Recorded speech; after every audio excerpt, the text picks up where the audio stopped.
Bonjour, collègues étudiantes et publics. Je suis heureux de vous accueillir actuellement au Mexique et à la Universidad Iberoamericana, Ciudad de México. Je parle assez mal le français. Je vais donc simplement vous remercier de votre présence et vous dire que j'attends avec impatience une prochaine visite dans notre pays. Maintenant, je vais parler un peu anglais. Good morning, colleagues, students, and members of the Art Department. This virtual meeting is made possible by the common interest that unites all universities.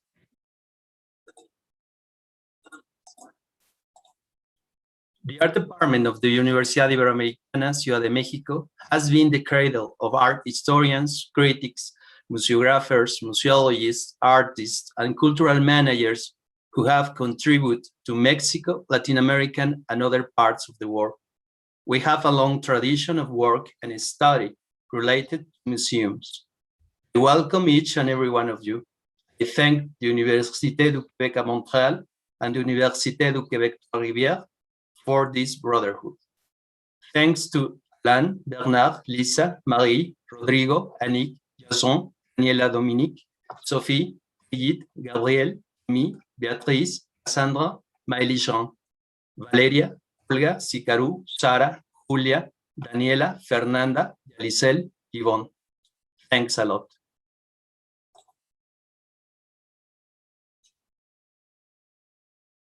Alain, s'il vous plaît.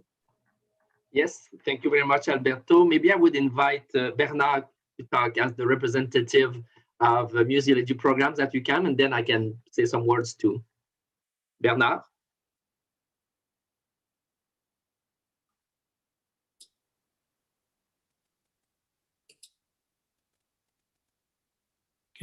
Can you see me? Yes, here yes. I am. Yes, hello.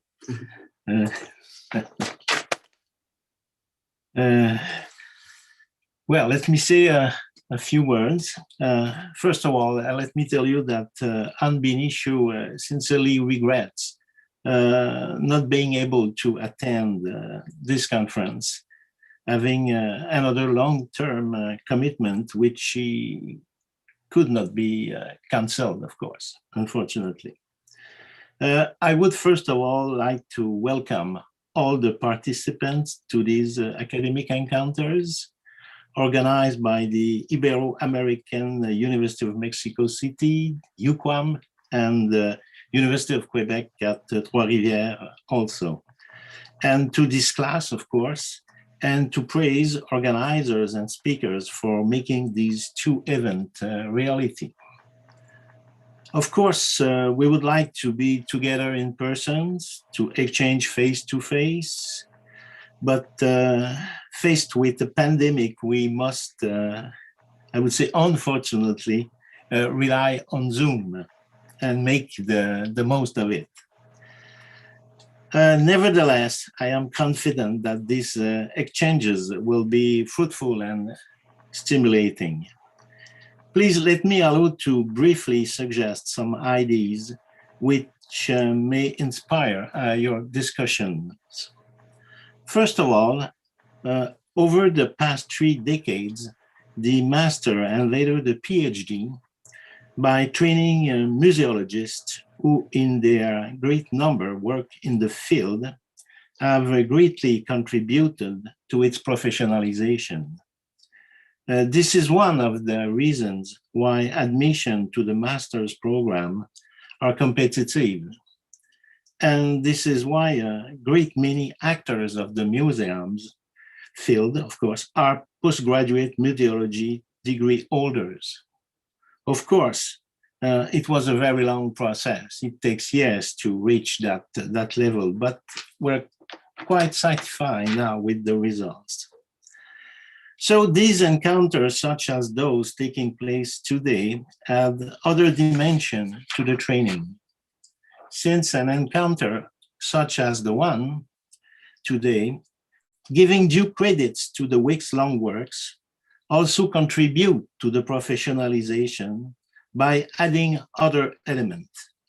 It allows everyone to enrich themselves with experience, realization, and reflection conducted elsewhere, other visions, conception, and approaches by provoking a decentering, coming to the realization that issues who hold important may not be elsewhere.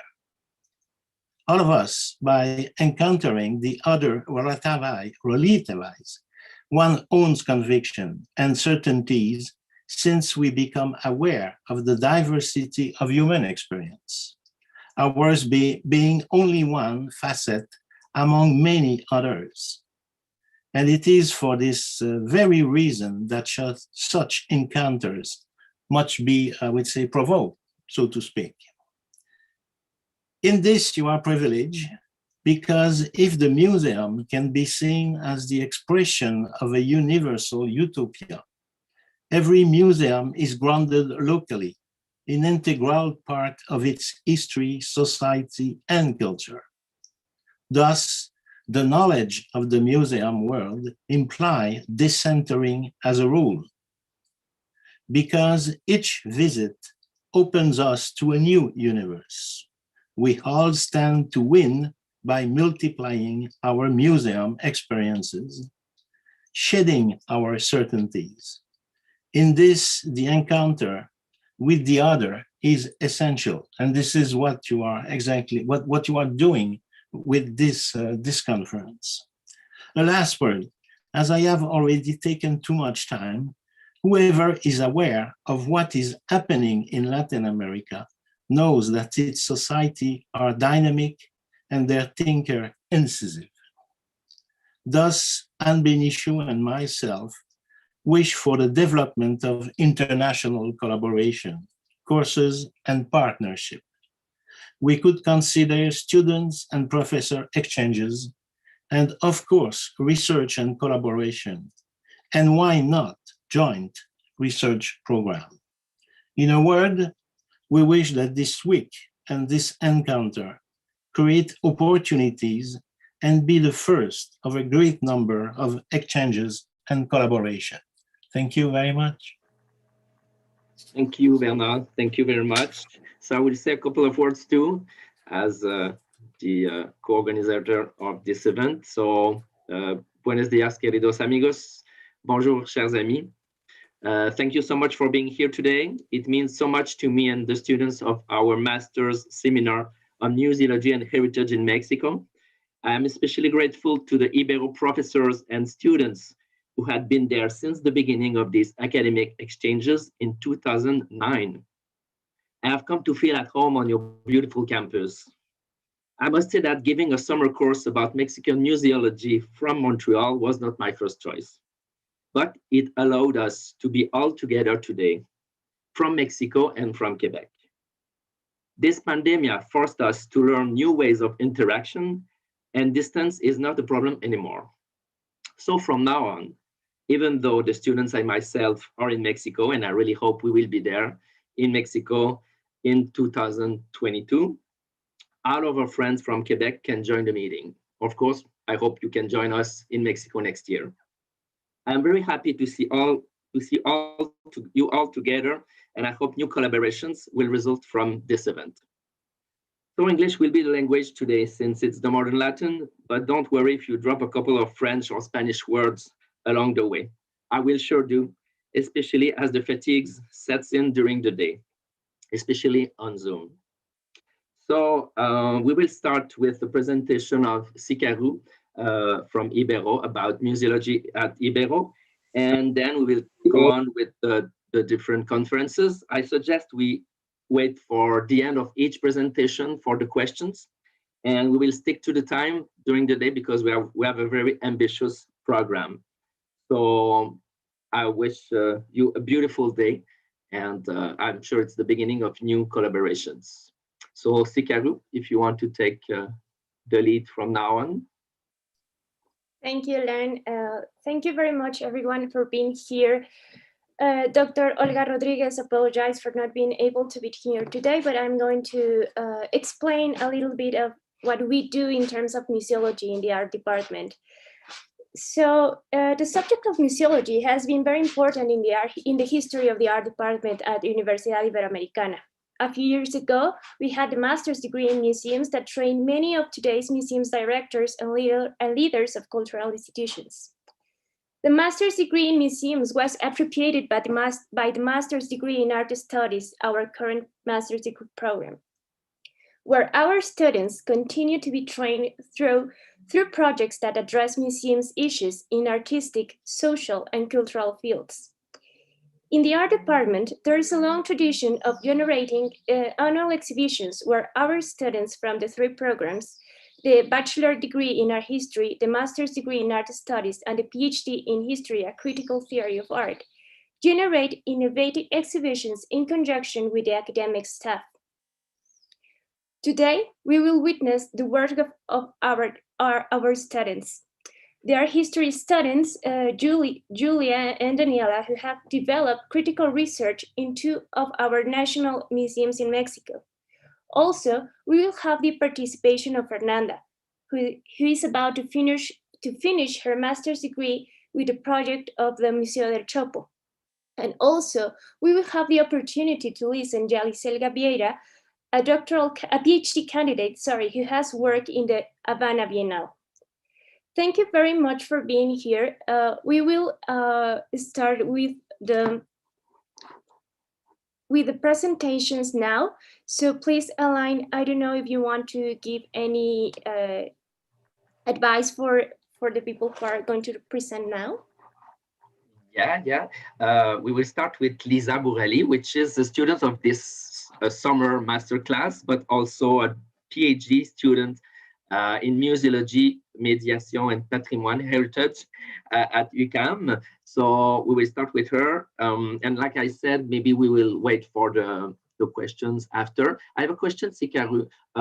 You said that only the people who speaks will be on YouTube. So yes, the people can open their cameras so Lisa could have someone to talk to? Or yes, anyways? you're free to open your cameras if you want. On YouTube, we will only have in streaming the face of the person who is speaking, but you are free to open your cameras. The only image that will be seen in YouTube is mine. So I will have only the people who are talking. Yeah, so I think it's nice for the people who talk to have someone to talk to.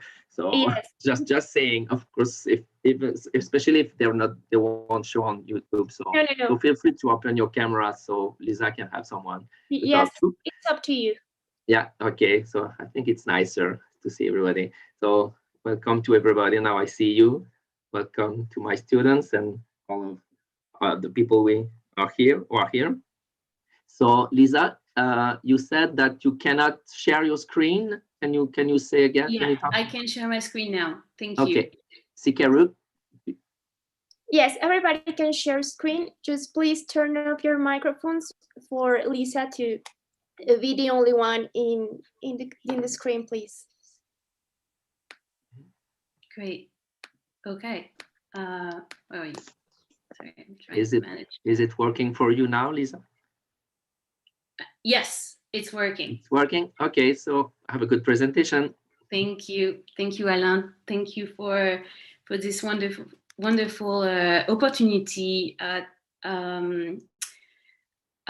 So I would like to start by thank you. I would like to thank you, Alain, for this opportunity to present this ongoing research, which link my research as a PhD student in museum studies and my work as an independent curator, because especially in my field in curatorial research, I'm studying the link between curatorial practices, history of exhibition, and the use of collection in museum of art. It really speaks to what I am doing as an independent curator as well. So today is a very exciting presentation for me to be able to link the two and present you both at the same time, because my presentation will be about a research that I've been leading since January 2020.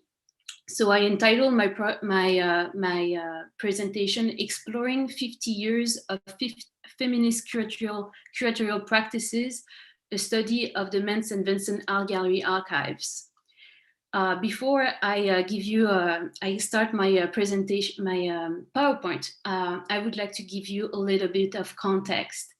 I've been invited to investigate, explore, and interrogate MSVU Art Gallery past in preparation of their 50 years anniversary in 2021. The gallery director, newly appointed in 2019, invited me to curate a show based on their archives. And for the last 2 years, I've been studying their archives, looking at their curatorial decisions, their managerial practices, and how they live up to their mission statement. So today, the research in the archive has been transferred on an interface, a digital interface that I will present to you today at the end.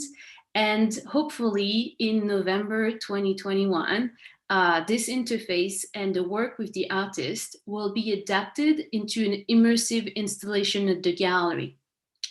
Of course, I haven't done this work all by myself. Since the beginning of this research/curatorial project, I have been working along David Clark, who is a media artist and a professor at the art school, Nova Scotia College of Art and Design, and with his assistant, the artist Vipka Schroeder.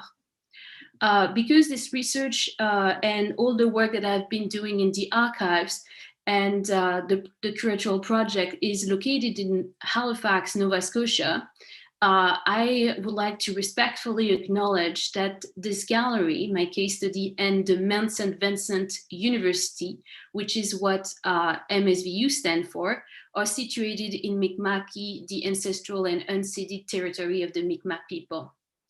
So I need now to, I'm going to start now my presentation here. I hope it works. There we go. You can see that. Maybe I'll, I need to make it like that. Do you still see it?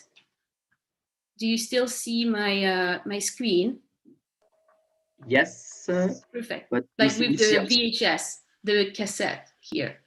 Yes, but we also see the other diapositives. Maybe you want to show us full screen. Okay. How do I do that? Okay, is it here? Yeah, this one. Yes, this one. Yeah. Perfect. Okay. So it should work. Yeah. Is it good? We still see the same with the other diapositives on the side. Okay. But you are clicking on the right button. I don't know why it's not working. What about that? Okay, wait, I'm gonna stop and then I'm gonna reshare. Maybe this will be better. Okay, Microsoft PowerPoint. Maybe I didn't select the right one. No problem. Share. Does that, is it better? Perfect. Perfect. Excellent. Thank you. Okay, great. Okay, let's, I have a lot of content for you today. So my presentation is divided in 4 parts, so a lot of content. First, I'd like to explain why this case study is interesting to examine the question of representation and feminist curation. Then I'll present a summary of my quantitative analysis of the exhibition and collection history of the gallery. Because when you speak about representation and feminist and the place of women artists in this case, the question of number needs to be asked. And of course, and then I'll offer my thoughts on how to contextualize feminist curatorial practices beyond the numbers. Lastly, I'll present the digital interface, which is holding the current research. You are probably one of the first group that I'm presenting this current project. So I'm excited about our conversation afterwards. So what is my so why this gallery? So if I do that, okay. So why this gallery? The MSVU gallery is a university gallery. What is interesting in this gallery is not a women's museum like the one in Franz Museum of Bonn in Germany. It was not founded either by a feminist scholar or activist like Maura Riley did with the Elizabeth Sackler Center in New York or in Brooklyn. and it was not founded by wealthy women collectors with an interest in supporting women artists. The gallery became the women's gallery of Eastern Canada because of the work and decision-making of its directors, especially Mary Spalding and Ingrid Jackner, who both spent more than 20 years as a director of this gallery. So before I summarize, this is the statement, the mission statement that you can see on my screen. But before I summarize the analysis, I just want to give you a little bit more of context and to place my quantitative data analysis. So the MSVU gallery is a university gallery, so it's deeply connected to the institution history. As you can see on the flyer, on the left side of the slide from 1997, the university focused on the education of women and is characterized by its Catholic heritage. Established by the Sisters of Charity in 1873, the Mount, as we call it, was one of the only institutions of higher education for women in Canada. So a few words as well about Halifax. So Halifax, Nova Scotia is the largest cultural center in the Atlantic Canada. It's the home of 5 universities. Among them, there is the really famous Nova Scotia College of Art and Design, which was in the 70s a lively center of Canadian and American conceptual artists. For example, Vito Acconci, Carl André, Robert Barry were among the artists that came through this institution. However, NSCAD was criticized very deeply, and until the 90s at least, for promoting almost exclusively white men. For example, in October 1970, the curator and feminist scholar Lucy Lippard, with the women arts workers, sent a telegram condemning the absence of women at a really important conference organized by the art historian Seth Siegelbolt. So the MSVU Art Gallery is an interesting case study precisely because the institution became a gallery with a dedicated interest in women artistic production. I have taken an interest in exploring the curator's practices, which allow us to move beyond institutional objective and mission statement. Mission statement is important because when the gallery opened, as you can see here, in the mandate, the gallery opened in 1971. And in the mandate, the mandate is very vague. It emphasized Canadian art or all mankind cultural heritage. But more importantly, it didn't devote any special attention to the development of women and women artists. So for example, based on archival material, the first director, Margaret Krypton, organized 30 exhibitions, and the vast majority of which were male solo shows. So what happened? Is that in 1973, Mary Spalding became the MSVU Art Gallery director. And as I found in the archives, and I quote, she was driven by the idea that so much was being left out by the mainstream galleries. So she took action and shaped the mandate of the gallery differently. When the successor, Ingrid Jackner, took the job in 1994, she completely revised the statement of purpose, which you can see on the other side of the slide. And it's still in place today. It states that the gallery will devote a significant part of its activities to the representation of women as cultural subject. And as Jackner wrote in her first annual report, so in 1995, Mary Spalding is to be thanked for this wonderful legacy. And she referred to the representation of women artists. But my question as a researcher and someone outside of the gallery was, how does the gallery exhibition and collection history live up to the institution stated objective of representation and support for women artists? How do you exactly support women artists? What does it mean? So that's where the archives have been very, very rich to explore. So my methodology, so I've been digging in the archive, those are certain elements I've been looking at. And my methodological interests, of course, were tied to the history of MSVU exhibition. How many women artists were presented? What do the artist demographic of the collection reveal? So those are my numbers. I compiled the numbers of women artists presented in each director's exhibition programming. The results show gender parity was a policy respected. We can see that more than 50% was part of the programming. So gender parity was a policy respected and upheld through the gallery's 50 years history.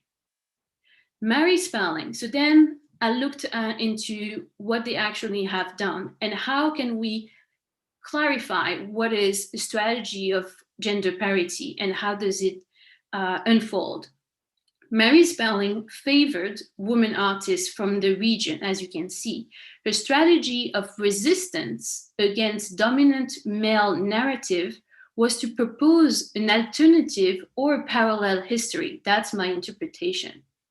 With solo shows, Mary Spelling chose to focus on re-evaluating craft media, such as textile, that were culturally identified as women's work. So she favored marginalized artists and non-traditional practices within the region.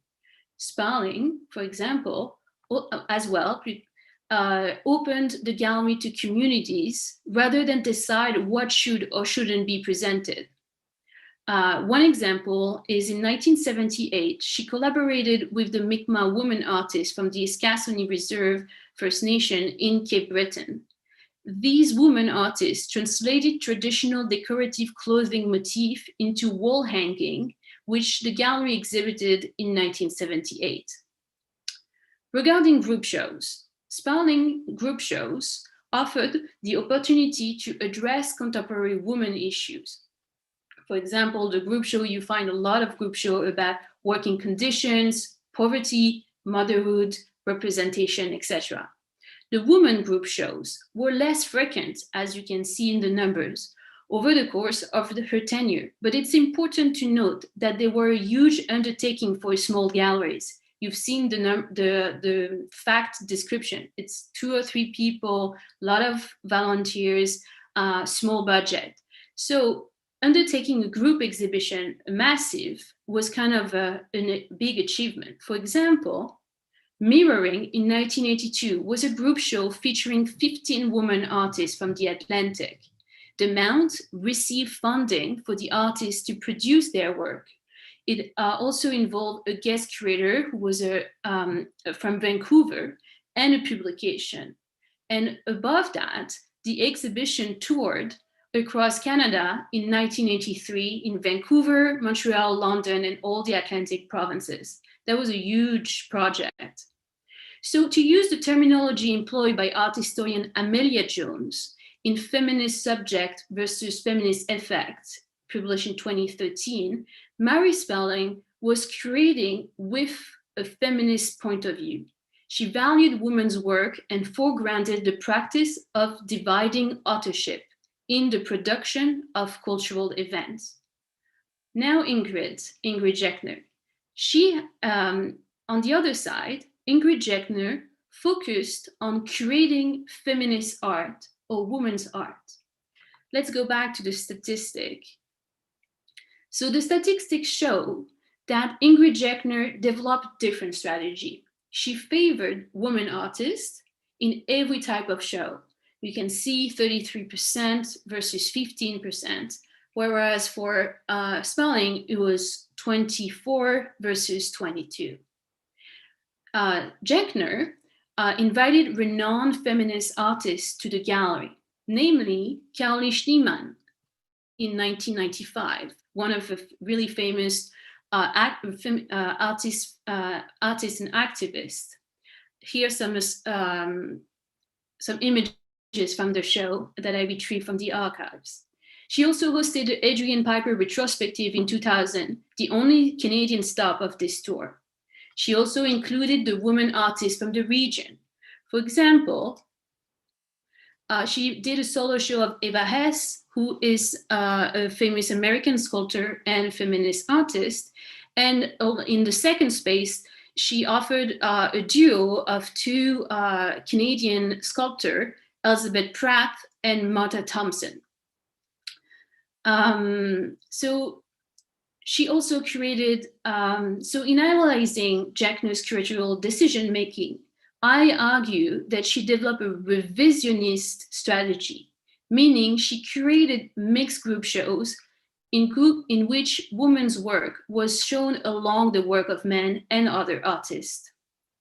In addition, Jackner encompassed an anti-racist and queer agenda into her feminist curatorial practice. In 1997, she organized Queer Looking, Queer Acting with a guest curator. This was one of the first time MSVU tackled gender and sexuality issues in the programming. Jackner said in the opening statement, because I retrieved her note, "Welcome to the pinkest and purplest moment in the history of this gallery." I would have a lot to talk about this show, but in the interest of time, I can't, but you'll see with the interface. I have now to speak about intersectionality. I was not able to conduct a comprehensive intersectional analysis for the exhibition history or the collection. But I was able to interpret some demographic numbers from the collection, and this is a summary. So what happened with the collection? The collection contains a majority of women artists, 50%. However, which is very unusual, but considering the mandate, it makes sense. However, when I explored the demographic pertaining to women artists, women of color and indigenous women represented less than 10% of the women in the collections. Besides Sparling's and Jackner's effort to present women of color and indigenous artists and an artist of color, the collection does not reflect this engagement. So question about equity and gender in the collection should be reevaluated. But it's also important to mention that the gallery doesn't have a category A storage space. Category A is the best, the best preservation and conservation space like a museum would have. So they are in a different category. This may explain why MSVU gallery directors Sparling and Jackner and Ricci at the now have been taking concrete action in their exhibition and institutional policy rather than through their collection. So I would like to talk about feminist curatorial practices now beyond numbers, with the idea that there is a feminist agency in this institution. Numbers represent one aspect of the expression of feminist curation, so they cannot tell the full story. This case study of the MSVU Art Gallery shows that the structural change comes not only through the politics of representation, but also via feminist curatorial practices and methodology. I would like to highlight 5 curatorial approaches developed at the Mint over the course of its history, and that was revealed through the analysis of the archives. The first one is the collection as an opportunity. You see that the gallery barely have any budget for purchases. However, Mary Sparling purchased more work than she accepted as donation. She saw the acquisition as an opportunity to support or strengthen the position of emerging and marginalized artists. For example, she purchased artworks from local women artists like Bernice Purdy, and she bought prints by the Black cultural activist Jim Shirley, and she acquired basket by the local African Canadian community. I think I have two reproductions here. Ingrid Jackner initiated a similar strategy. She mentioned in a conversation we had at the gallery how difficult it was to acquire work that engaged with nudity and queerness.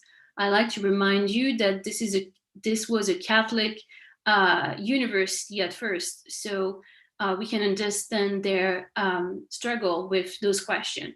However, in 2002, she successfully purchased a series of prints by the feminist collective Dyke Action Machine.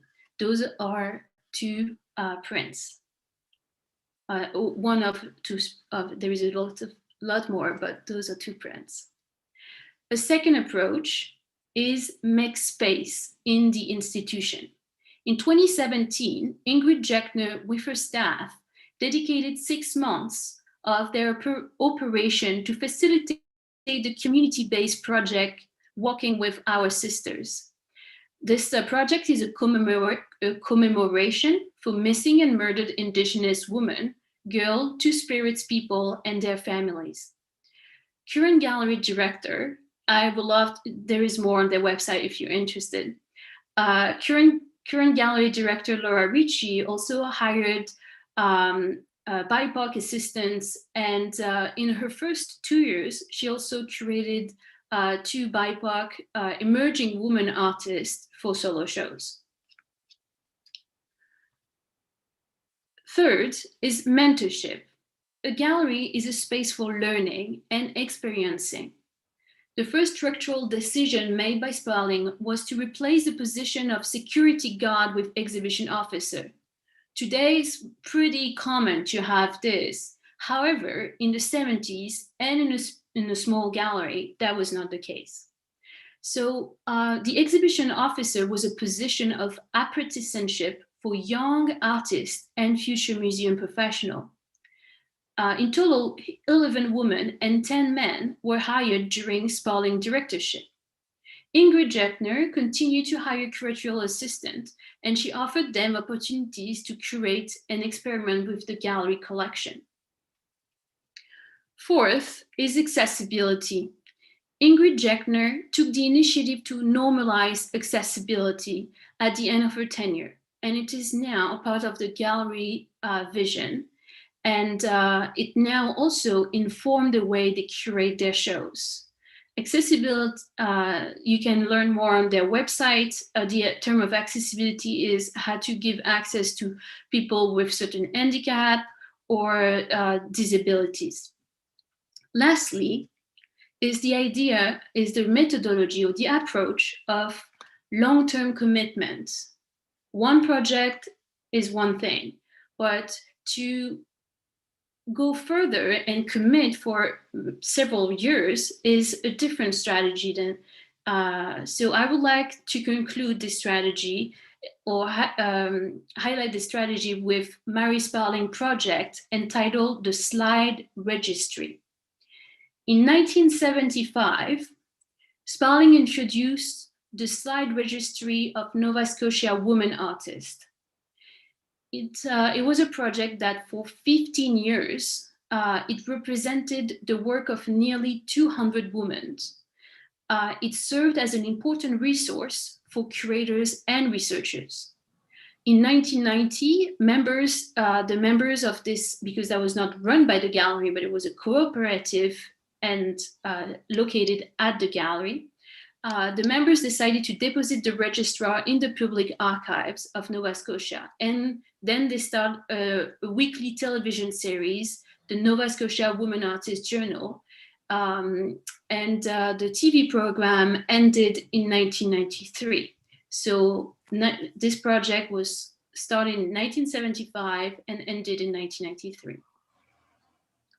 These 5 curatorial practices and approaches move us beyond the question of representation of women in collection and exhibition.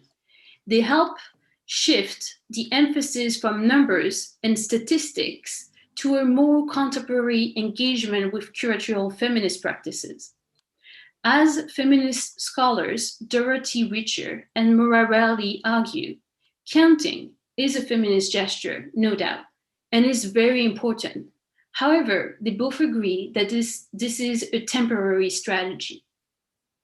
This concludes my project on the academic part of this presentation.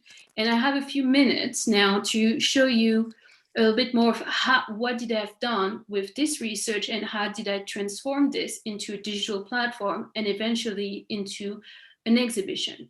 As a reminder, this was my research questions.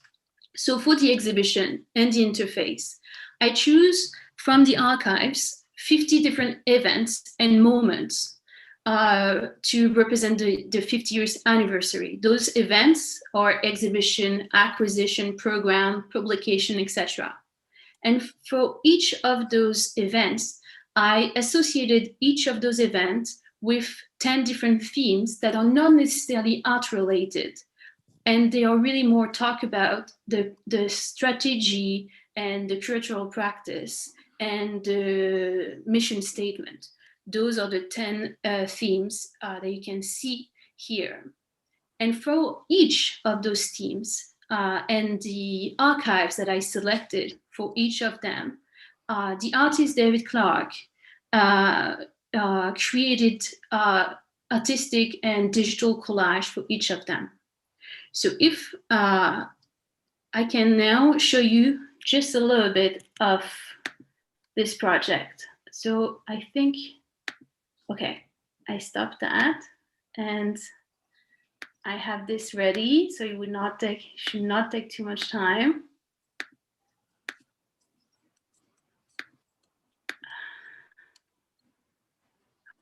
Okay, I'm gonna share it. It has sound. I hope that will work. Share screen. Do you see a moving platform? Perfect. So this is the website. So I as a scholar, I wanted something else than just a straight website with description, and we wanted to do something more interactive. I can go back to that in the question session. But this is the project, and this is the title of the show. And you can navigate between two different places. Explore the theme or investigate the archives. You get to the archives. It's an ongoing project. So each month I add 5 different events. So those are the 50 different events that you can go to, and the rest will come until the end of the year. So you select one. I spoke about a little bit of this one, the contemporary Mi'kmaq fiber hangings. On the left, you have the different themes attached to it, and you can click, and like you get into a exhibition archive folder. I wrote a text explaining what it is, what happened, give you some information, give you access to the archives, the aesthetic of it, but also how it was displayed, how did we preserve it, and give quotes to offer the voice of the people that were actually there and speak about the experience of the exhibition. So you have photograph, invitation, correspondence that I all selected and curated. Sometimes just the paper is just aesthetic. So that's basically the experience. And if you click on one of the theme, you get to the collage. The collage referred to one of the bits of the events. So everything is interconnected. Like a research, like you explore, the visitor or the visitor of the platform can experiment like what he wished to learn or experiment the archives. So if you go back here, you have access to the 10 different themes here. Go back to it, go back to this one, select another one, etc. What I can do, if you are interested, is I can share on the, I need now to stop sharing my screen. I can put it in the conversation box, chat section for future reference. You like to go back to it. Thank you so much for your attention. I hope you liked it, and I'm looking forward to your questions. Thank you so much, Lisa. It's so interesting. Yeah, we will take some questions. So Marie is raising her hand, so you can ask your question, Mary.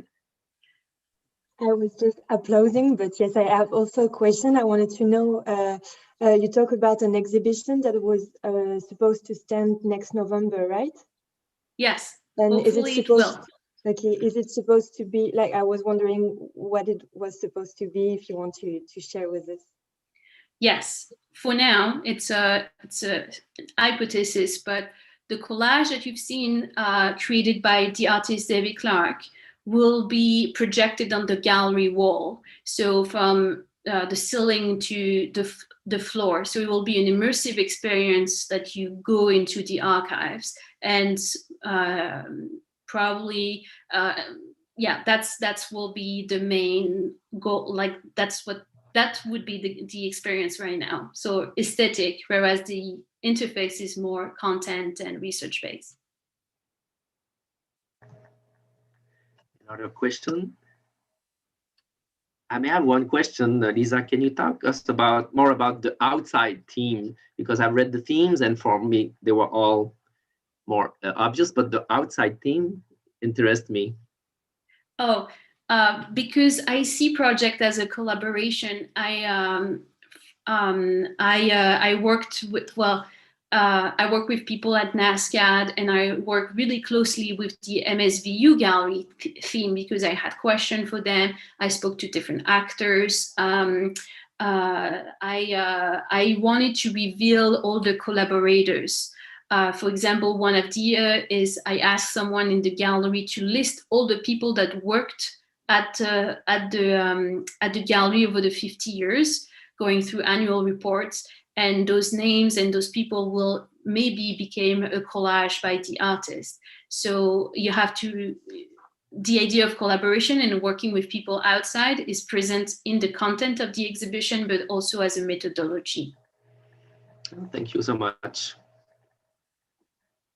Do we have some other questions from Quebec or from Mexico? Okay, so thank you so much, Lisa. So now it's 5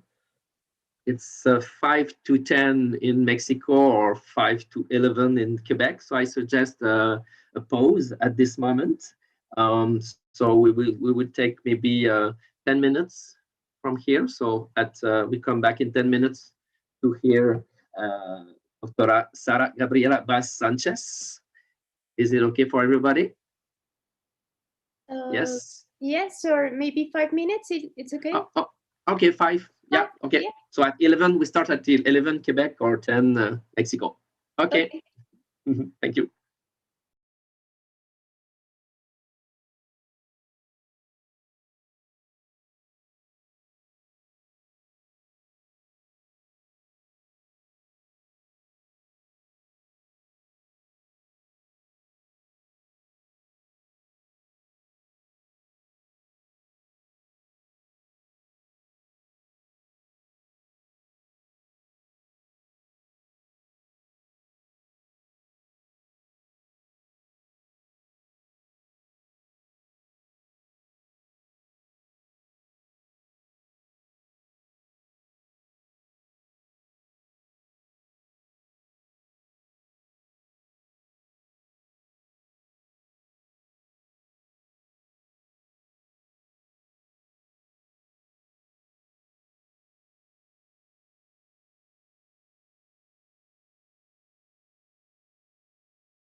Welcome back. Sikeru, I can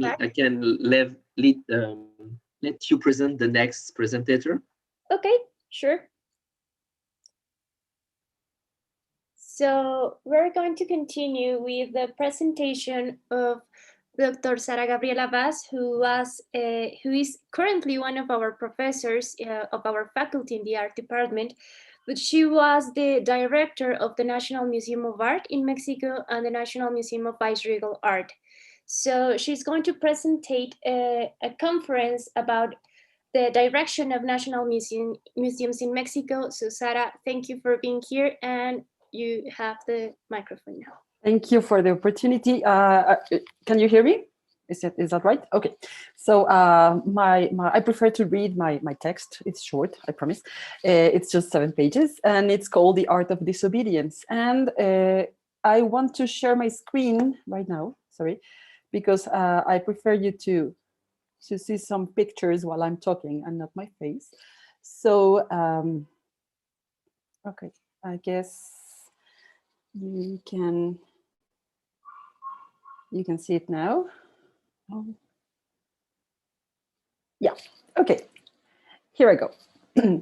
As a former director of 2 national museums, I feel empowered to speak now about my experience in the Mexican public cultural sector. At the age of 22, I joined the National Museum of Viceregal Art as a researcher, full of illusions and with the expectation of being able to work with and gain in-depth knowledge of a collection of almost 33,000 objects. Unfortunately, but fortunately at the same time, that was not possible for me, because 3 months after joining as curator of an exhibition, the director noticed in me skills that I was not yet able to detect. I became part of his team of public relations and sales of projects for fundraising, and that made me aware of the budgetary limitations of the sector. At the age of 22, I controlled a team of designers and the changing will of my boss. I had a relationship with the patrons, the sponsors, and with some authorities of National Institute of Anthropology and History.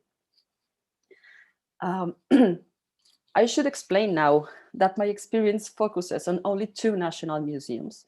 In the first moment, the National Museum of Viceregal Art, and in a second moment, the National Museum of Art. Each belonging of 2 different institutes, the National Institute of Anthropology and History and the National Institute of Fine Arts and Literature. This issue I'm pointing out is not minor. The management of resources, personnel, and collections within both institutions and also in these different positions is quite particular. It should be noted that both institutes were created under conditions that respond to specific needs in diverse historical conjunctures. The National Institute of Anthropology and History, created in 1939 under the administration of President Lázaro Cárdenas, tried to solve the issue of archaeological looting and the loss of patrimonial objects due to former government's negligence and impossibility to take charge of an immense legacy without having professionals in archaeology and restoration. The National Institute of Fine Arts, on the other hand, was created years later in 1947 with the intention of guaranteeing the protection of the artistic heritage of the 20th century and to encourage the teaching and promotion of the arts. The intentions were very good. However, the fulfillment in a historical dimension leaves room for many reflections, and we can affirm that it left much to be desired.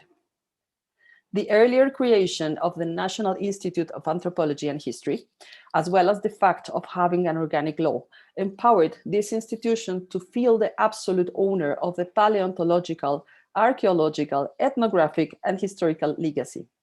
Mexico had in it an enormous treasure and soon found a vein to use this legacy as an international flag. A country capable of taking care of, exploiting, researching, and spreading its heritage is a reliable country for investment.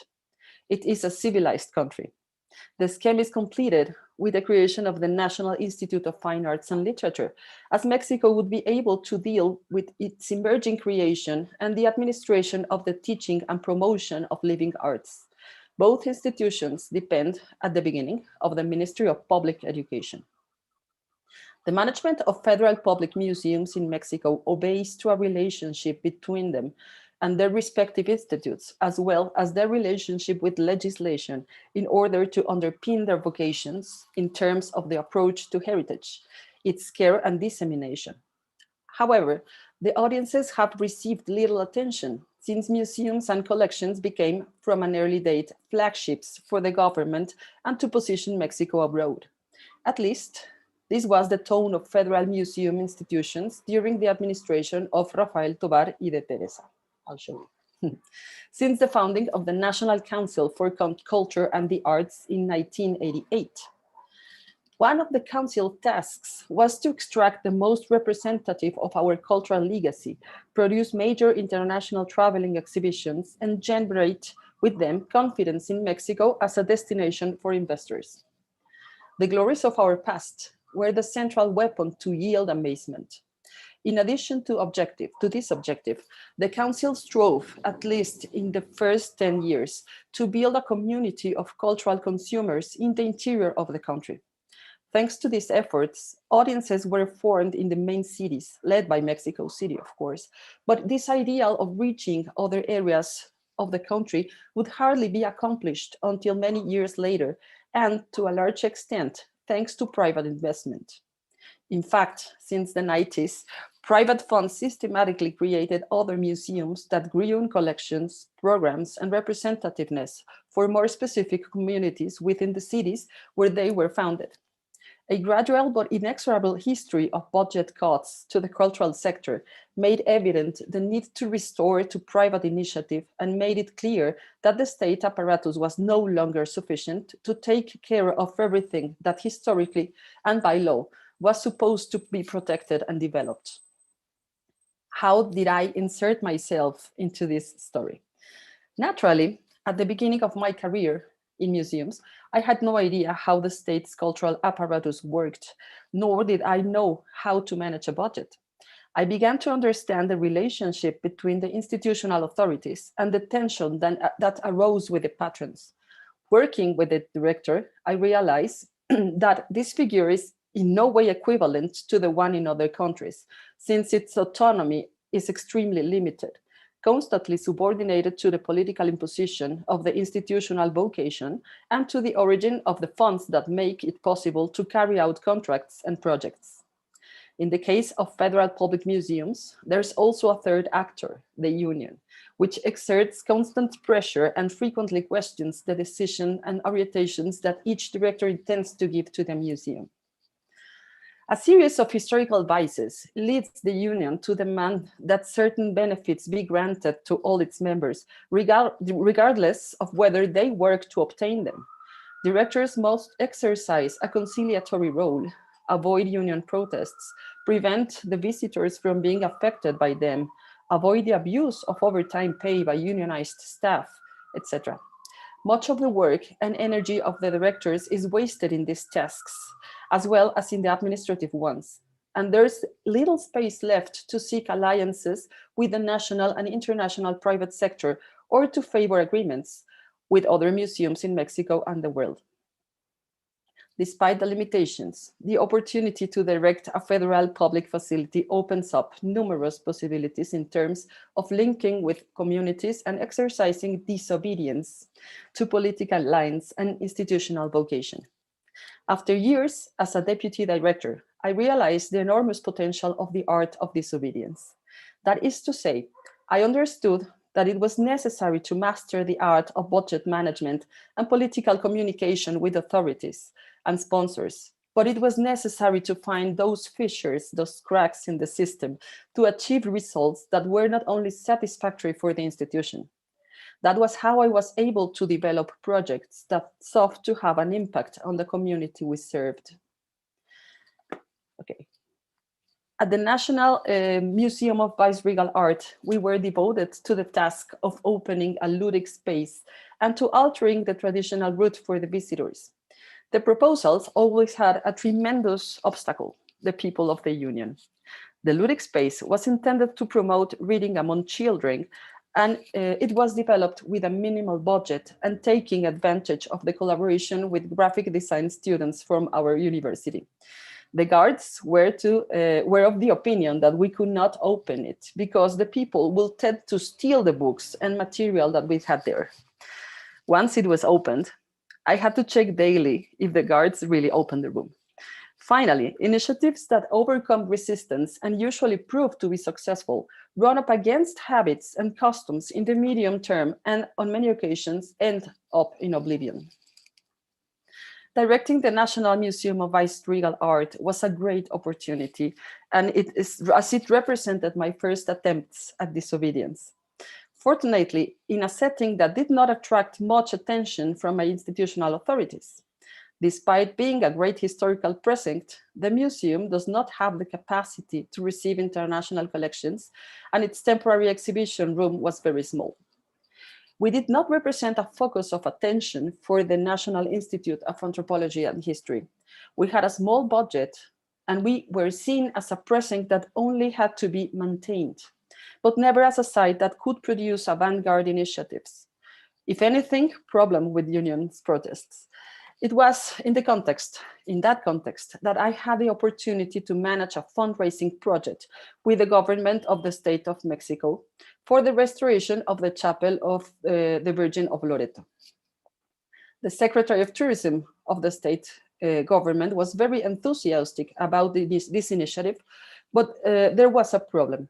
The museum did not have a board of trustees that would allow us to receive directly the resources, the money, I mean. We had to resort to a public program called Pueblos Mágicos, Magic Towns, to channel the required money. And that implied passing the resources through the hands of the county mayor.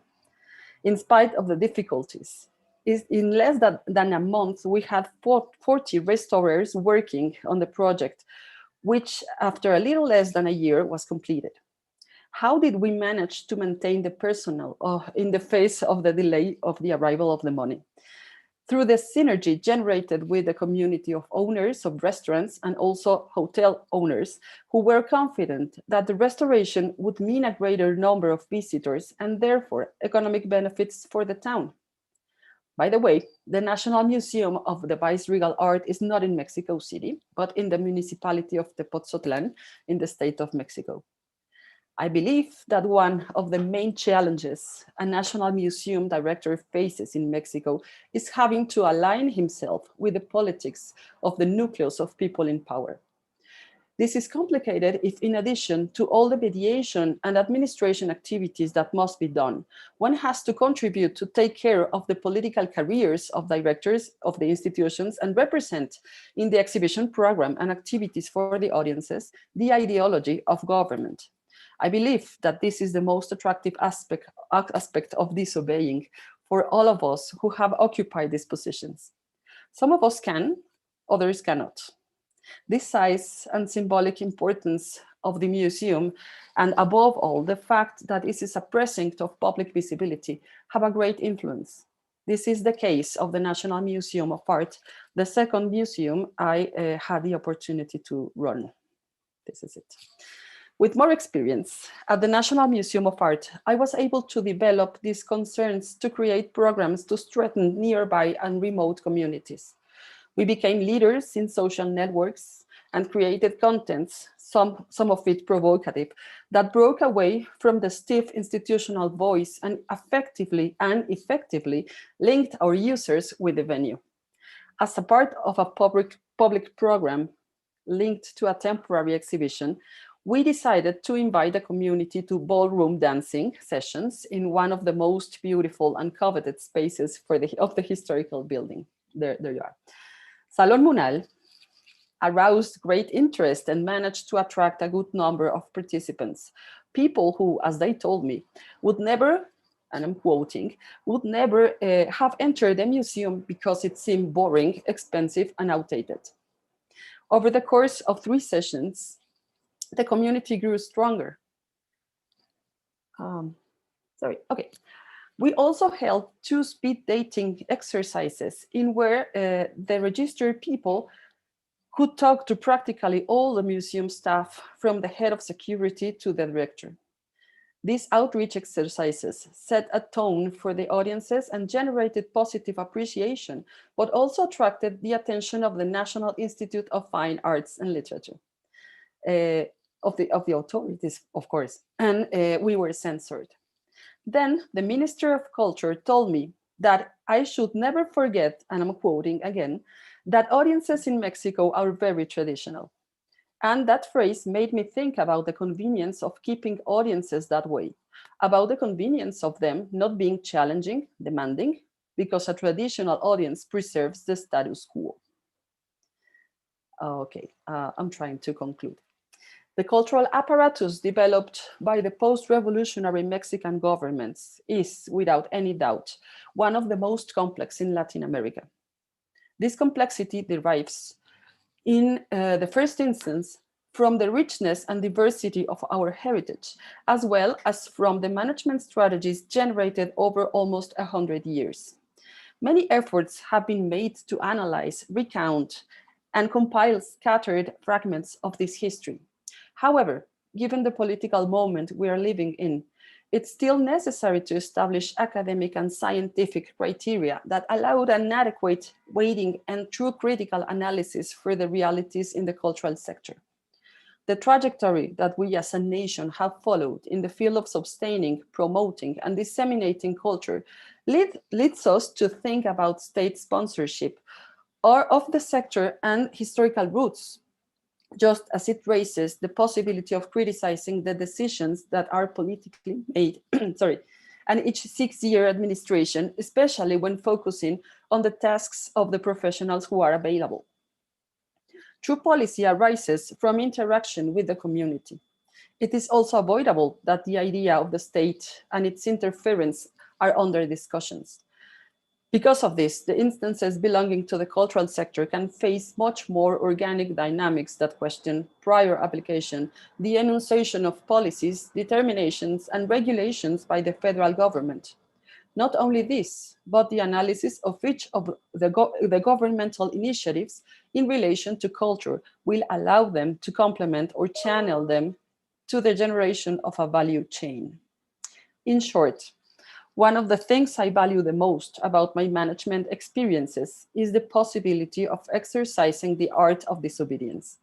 Since I was not interested in pursuing a political career because it goes against my ideals, I prefer to create peaceful and productive conditions with my work teams and to produce exhibitions and conservation projects that would constitute legacies for each precinct. Not wanting to be part of the care of political careers, I knew that my days in the federal administration were counted. But I think that I contributed to generate pleasant experiences and good practices that may never be taken up again in the future, but that by being imprinted in the memory of my collaborators will allow to produce a critical awareness of the working conditions in the sector and in the development of a more reflective work for those who still find a place in a system that cries out for a substantial reform. Je vous remercie de votre attention. This is all. Thank you. Thank you so much, Sarah. It's very interesting. Thank you for your disobedience. Maybe some people would like to share some disobedience of their own in their institutions or museums from Mexico or Quebec. I think about Jean-François Leclerc, who was the former director of History Museum of Montreal. Jean-François, knowing you, I'm sure you have many things to share about that. Ok, primero, muchas gracias para la presentación muy interesante. Yes, I directed a museum, Montreal, City of Montreal Museum, and I was very interested by you. How do you say it? You were so frank to talk, freely about your system. I went in Mexico to relate to the Museum of Granaditas, Alundiga Granaditas, and I was two things were very surprising for me, and I would like to have you talk a little bit about that. First, is that your heritage is so huge. It's incredible compared to this of Quebec. And so my question is how to do museology when the heritage is so huge. I visited many museums in old convents. They were 10 times our biggest museum in Quebec, you know. So how to do museology when the heritage is so great, so deep, so huge. And the other thing is, how do you manage with a system in Mexico museums, which is so centralized compared to what we are living here? It's maybe here the opposite. So it means that we can do maybe what we want to do, but it's very difficult to, you know, build something very great because everyone is at the same level, and those riches are a little bit more up in the hierarchy of the state. But you know, and so I know that in your system, it's really particular. It could give some advantages, maybe giving an overall view for the government. But so two things: museology and so huge heritage, and centralization, the good parts, and maybe the other side. Oh, okay. I don't know if there is a good part of being so centralized. I'm not sure. Okay, I'm gonna start. How to make museology in with this huge heritage and so many museums, of course. I don't know. I think the limited authority and the limited figure of a director can express the most in this kind of exercises. It's hard, it's expensive, of course, and if you want to change things and to change the routes and to change the furniture and to make exhibition, you have to manage a lot. Of course, with your federal budget in MUNAL, in the National Museum of Art, for example, we had two types of funding. We had most of our budget from the state, from Mexico State, and we have also like well, 40%, it's not that little, from our board of trustees. So we have many limitations for, we cannot spend the money in what we want or we can.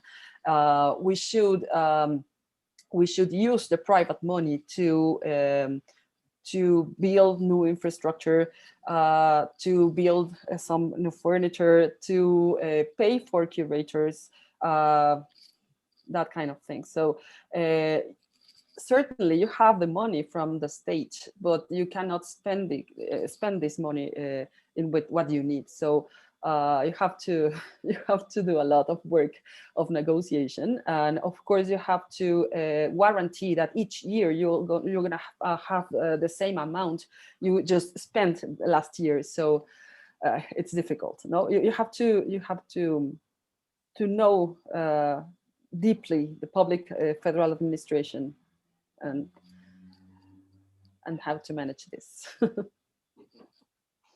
I don't know if yeah, thank you very much. I know we could talk a lot about that because it's so important. And I think that people don't know how a museum is more than exhibitions. Yes. And it's what you are saying to us, you know, it's an environment, very complex, political, social, administrative. And so, but it's why it's so interesting. Thank you. Gracias. Thank you. Thank you so much, Jean-François. Do we have other questions to Sarah? It's very interesting. So thank you very much, Sarah. Thank you so much.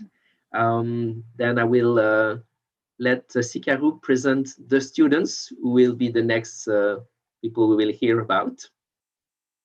Yes, thank you, Sarah, for your conference, and thank you, Len. Yes, I'm going to present right now our students. We are going to start with two of our students of the art history bachelor degree, and then we will start with Daniela Oki and then Julia Perez.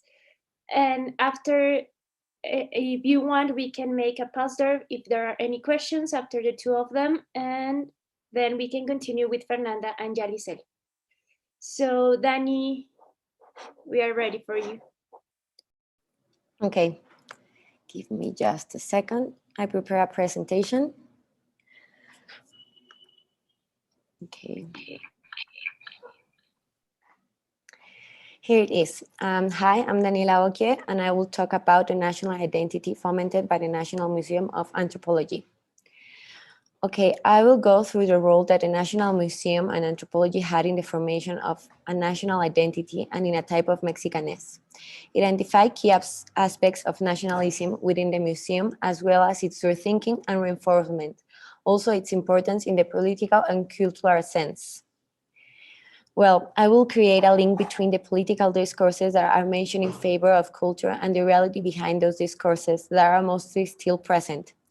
Make visible how the museum and the state formulate an identity and nationality where pre-Hispanic culture are seen as our own original culture within the founding myths that fill the territory with legitimacy. This type of nationalism adores the dead indigenous and despite the living ones. This type of identity tends to populism where we are all indigenous, but in reality not of all feel or identified as indigenous due to the racial and class connotation that exist in Mexico. The methodology, its approach from the cultural studies where the concept of identity and nationalism will be seen from Benedict Anderson. This current thinks that these ideologies are a social construction that has been fostered. The concept of Mexicanity will be mainly seen from Paula López Caballero. Okay. The question that it's asked is why create a museum to place these pieces? Well, in the vice-regal period, the interest in pre-Hispanic vestiges come from traveling artists, who in their eagerness to know the Mexican territories, they used to represent these artifacts. Their mission was to show the exotism that was within their travels. At this point, the pre-Hispanic works were nothing more than antiques displayed in order to show off their experiences aboard. An example of these are these drawings made by Guillermo Dupey, where he represents some of the pieces that are now inside the museum, such as La Serpiente, El Indio Triste, and Chacmul, these ones.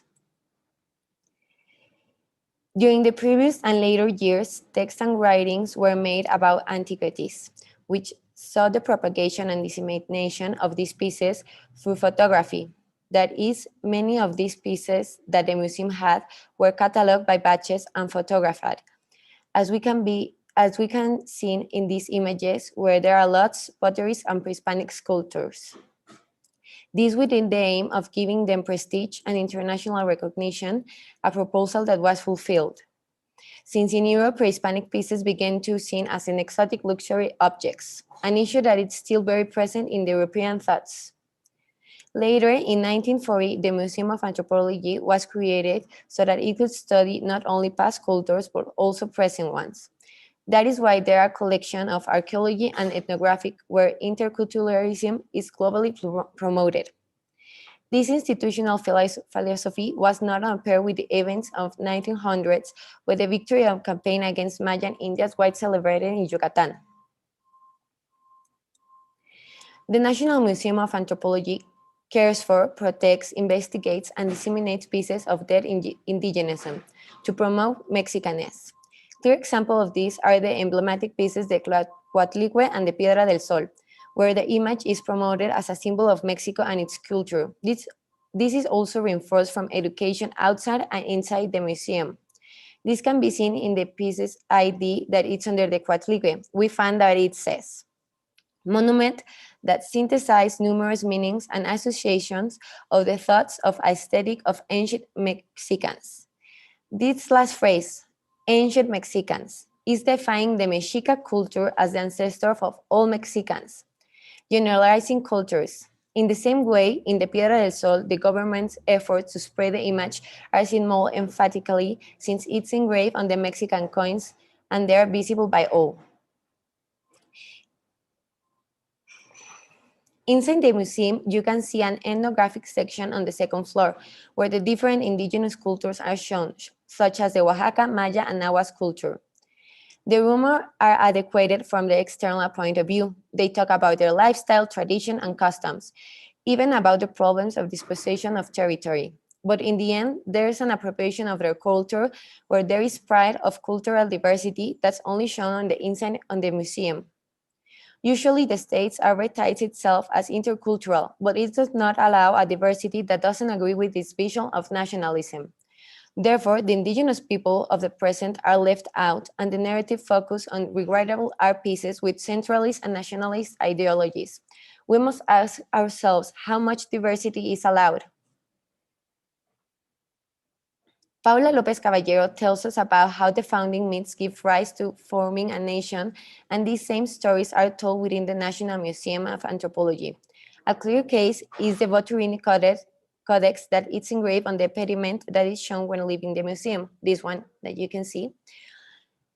This codex narrates the migration of the Mexica people to the Valley of Mexico. These myths create legitimacy within the territory where they speak of the beginnings of all Mexico, but the reality is the beginning of Mexica culture.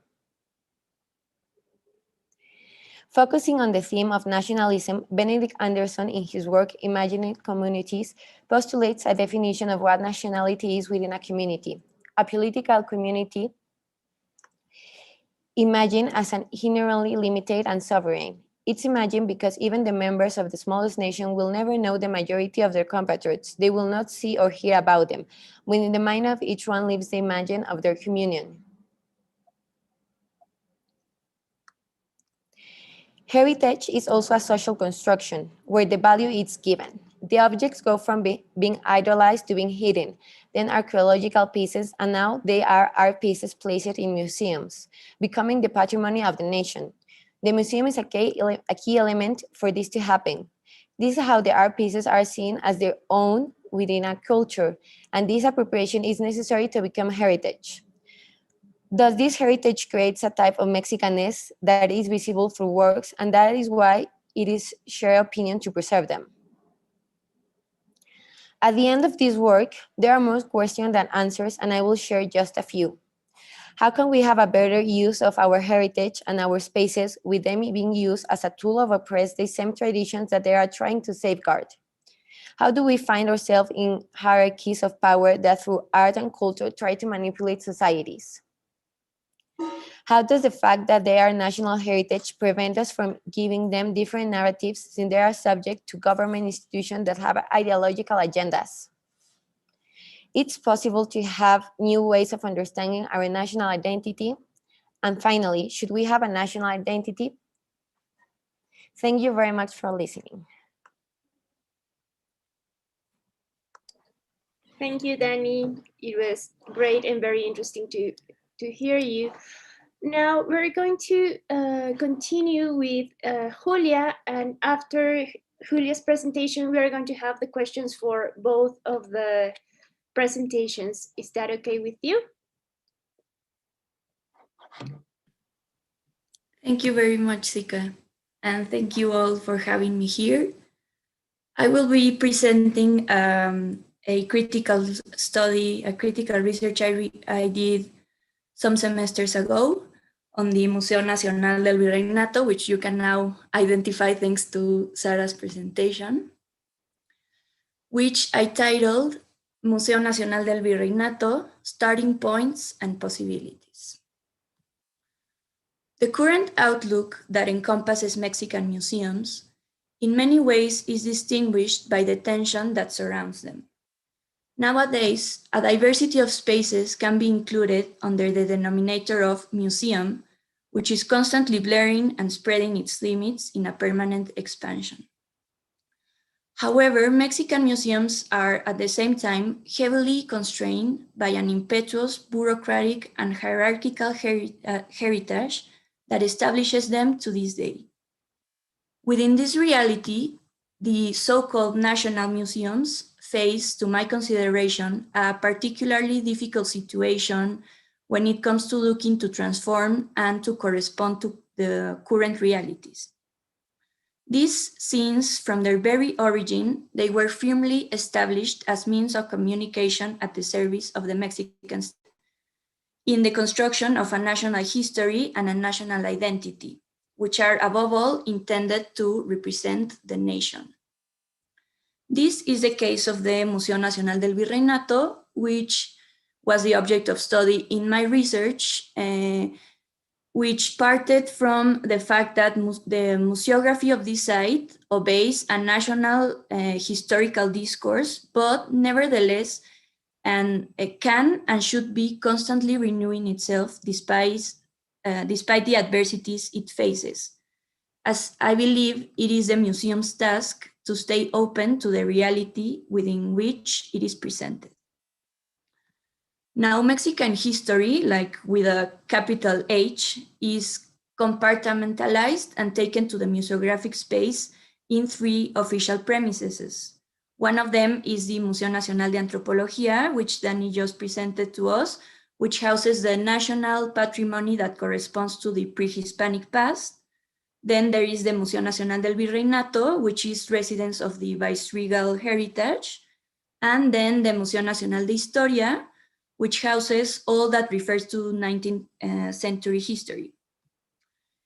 In general terms, within this idea of the 3 big parts of Mexican history, like impeccably sectioned, the viceregal part tends to be relegated to the parts of the pre-Hispanic and the 19th century, because these 2 second correspond to the liberalist vision that predominates in the national historical narrative, while the new Hispanic part tends to even bother, and it is like the dark side in this limited narrative.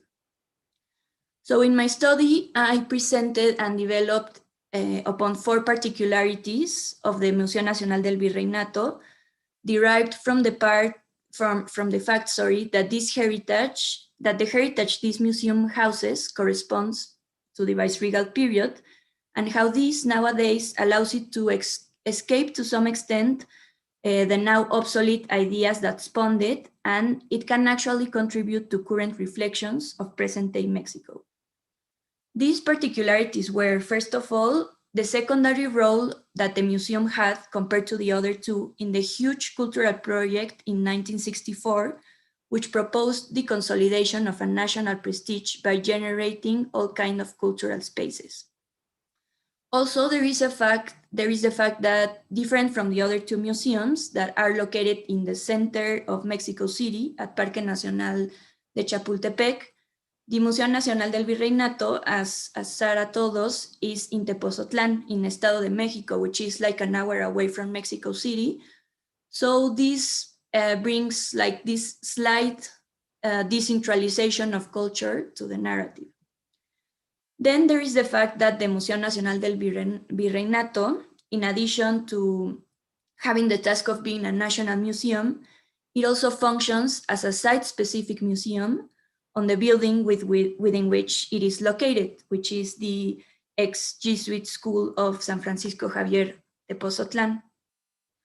Lastly, there is the fact that the museum is surrounded by the Tepoztlán community, and it is an important part of daily life in the center of Tepoztlán.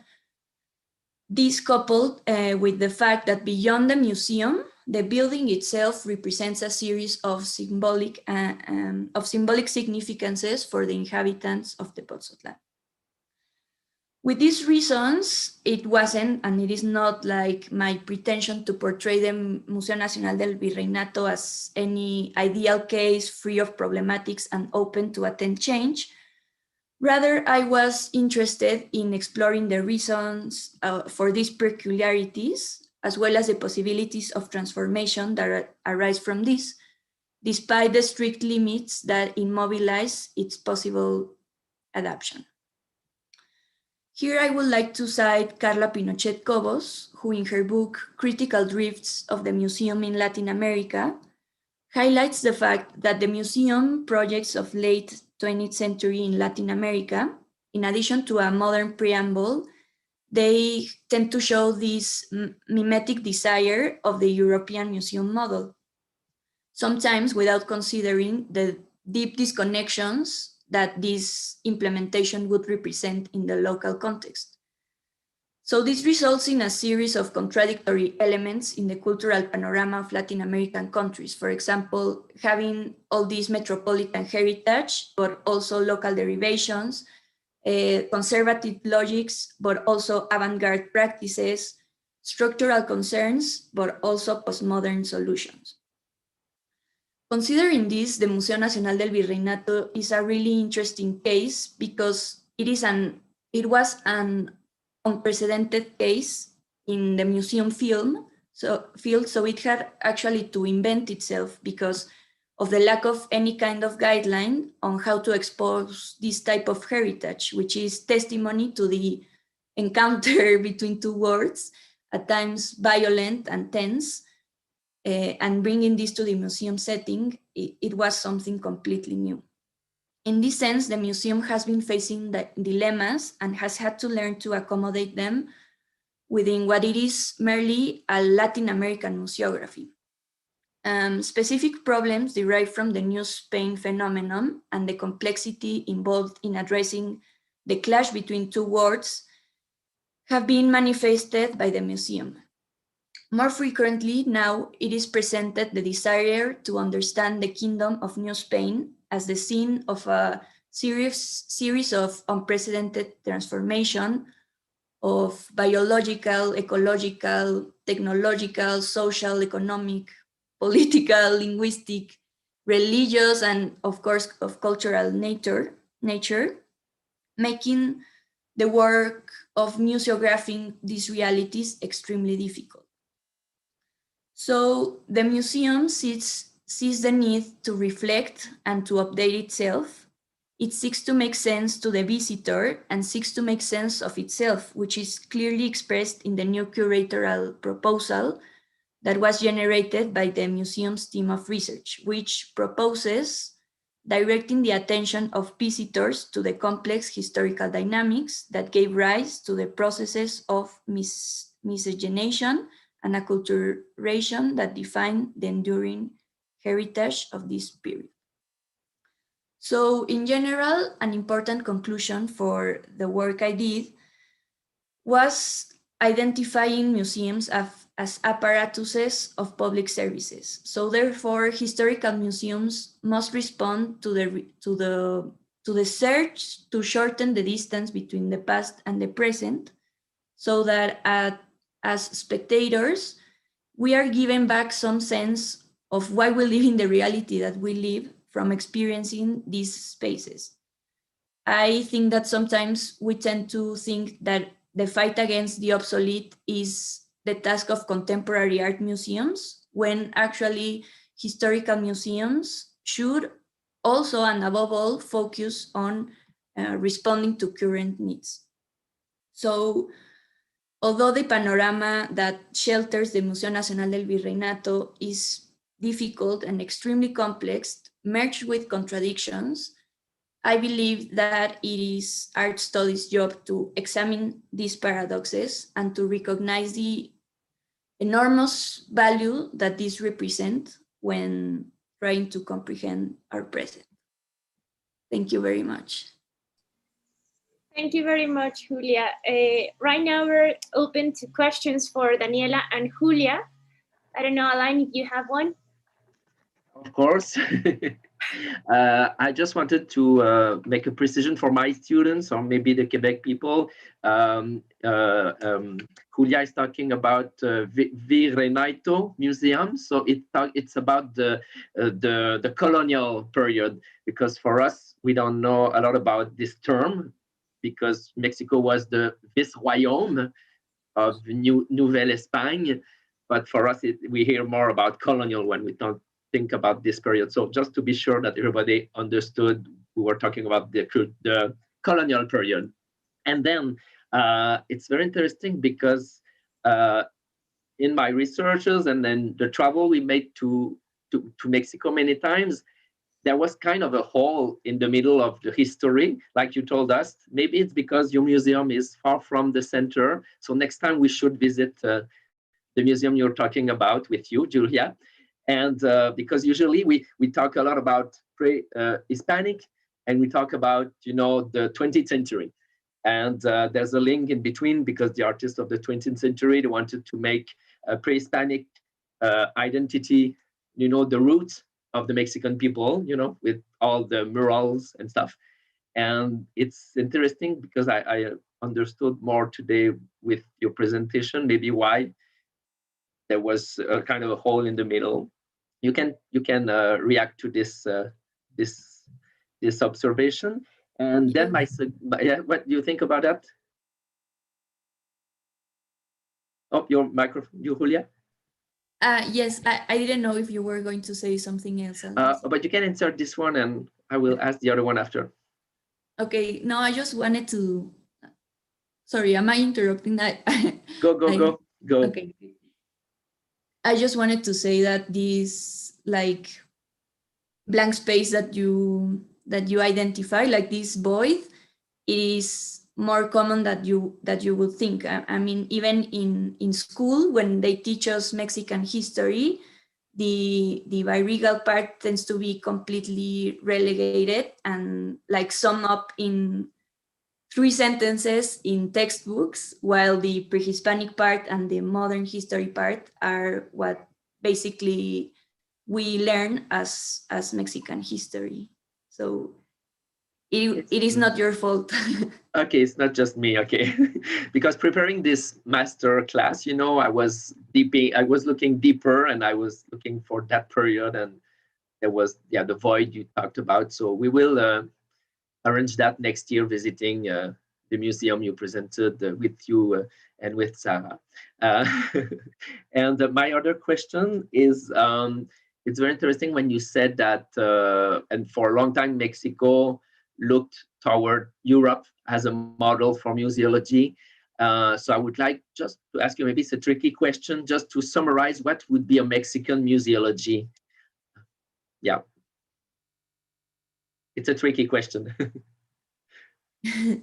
Yes, I think that, well, maybe talking about this museum can give us some guidelines on what it is Mexican museography because of this, because dealing with this history, like this, because for example, in the Anthropological Museum, National Museum, there are some guidelines that can be followed by the narrative of this like glorious past. For example, that took some guidelines from, for example, the museographing the great Greeks or the Romans, right? Like constructing this narrative of the origin and the pride, but dealing with the colonial history, it is something particular of Latin American societies. So I believe that just because of that, like in thematic sense, we can start to think of what it is a Mexican or a Latin American museography by looking at these spaces that are dealing with these historical periods. I don't know if I made myself clear. Yeah, very, very clear. Maybe, I don't know if Sarah or other people from Mexico can complete, or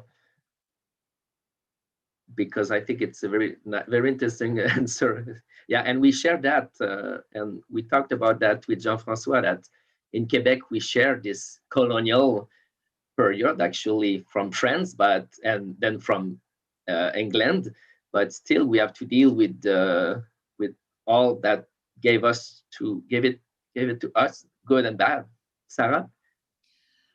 It's too complex because I think Julia has explained it perfectly, but also she pointed that the museum of national, the Virreinato, no, in short, is outside Mexico City, and it's a national museum, and of course for that condition, the budget is less than in other national museums. For example, the museum that Danny just talk about. So yeah, in order to to make this more complex about the centralization and the problems of centralization. Now you can see an example, but also you can see how this fragment of our history, no, is being pushed away outside the city and being just put away. No? And you prefer to show both nationals and for the international people our glorious past, no? Like the pre-Hispanic cultures showed in the National Museum of Anthropology, the modern Mexico, the muralism, and so on, but not this kind of history. So we have to deal before how to manage this part of our history, and then centralization, and then budget. I think. Just like that. Yeah, Okay. because go. I'm sorry. Go ahead. Just to finish on this theme is because if we don't know the colonial part of history, we can't, I think, understand really what is Mexico today. So I think it's very important. Many of the bad and good things are from this period, not from before. So yeah, very interesting. Thank you so much. I don't know if there is any question for Danny. And if not, I have one. And Jean-François also. I see Jean-François opening his microphone. So yeah. Oh, okay, go ahead, Jean-François. Just to thank the two of you. It was very, very interesting, and I would like to point out a comparative between Mexico, what you talk about, and Quebec, is the real big importance of heritage in building identity of Mexicans.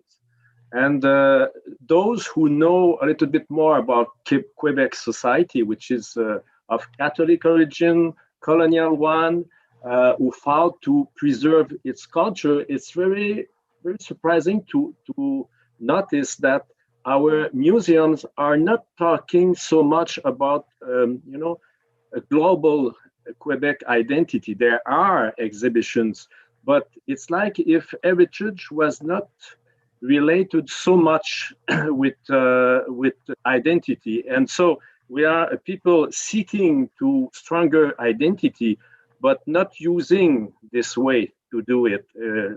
I think we could talk about it a little bit more further, but in other occasions. And it was, for me, I was admiring this strong relationship between heritage and national identity, even if there are plenty of bad sides of it. But it's very interesting to look at it. And maybe on your side, the big difference is there were no independence for Quebec here, no revolution, only quiet revolutions. It was not the same on your side too. So interesting to compare those relationships with museums, national identity and heritage in the two countries, two places. Thank you. Thank you. I don't know, Danny, if you want to say something about this relationship between the Vice-Regal Museum of Art, National Vice-Regal Art Museum, and your museum, and this thing about identity.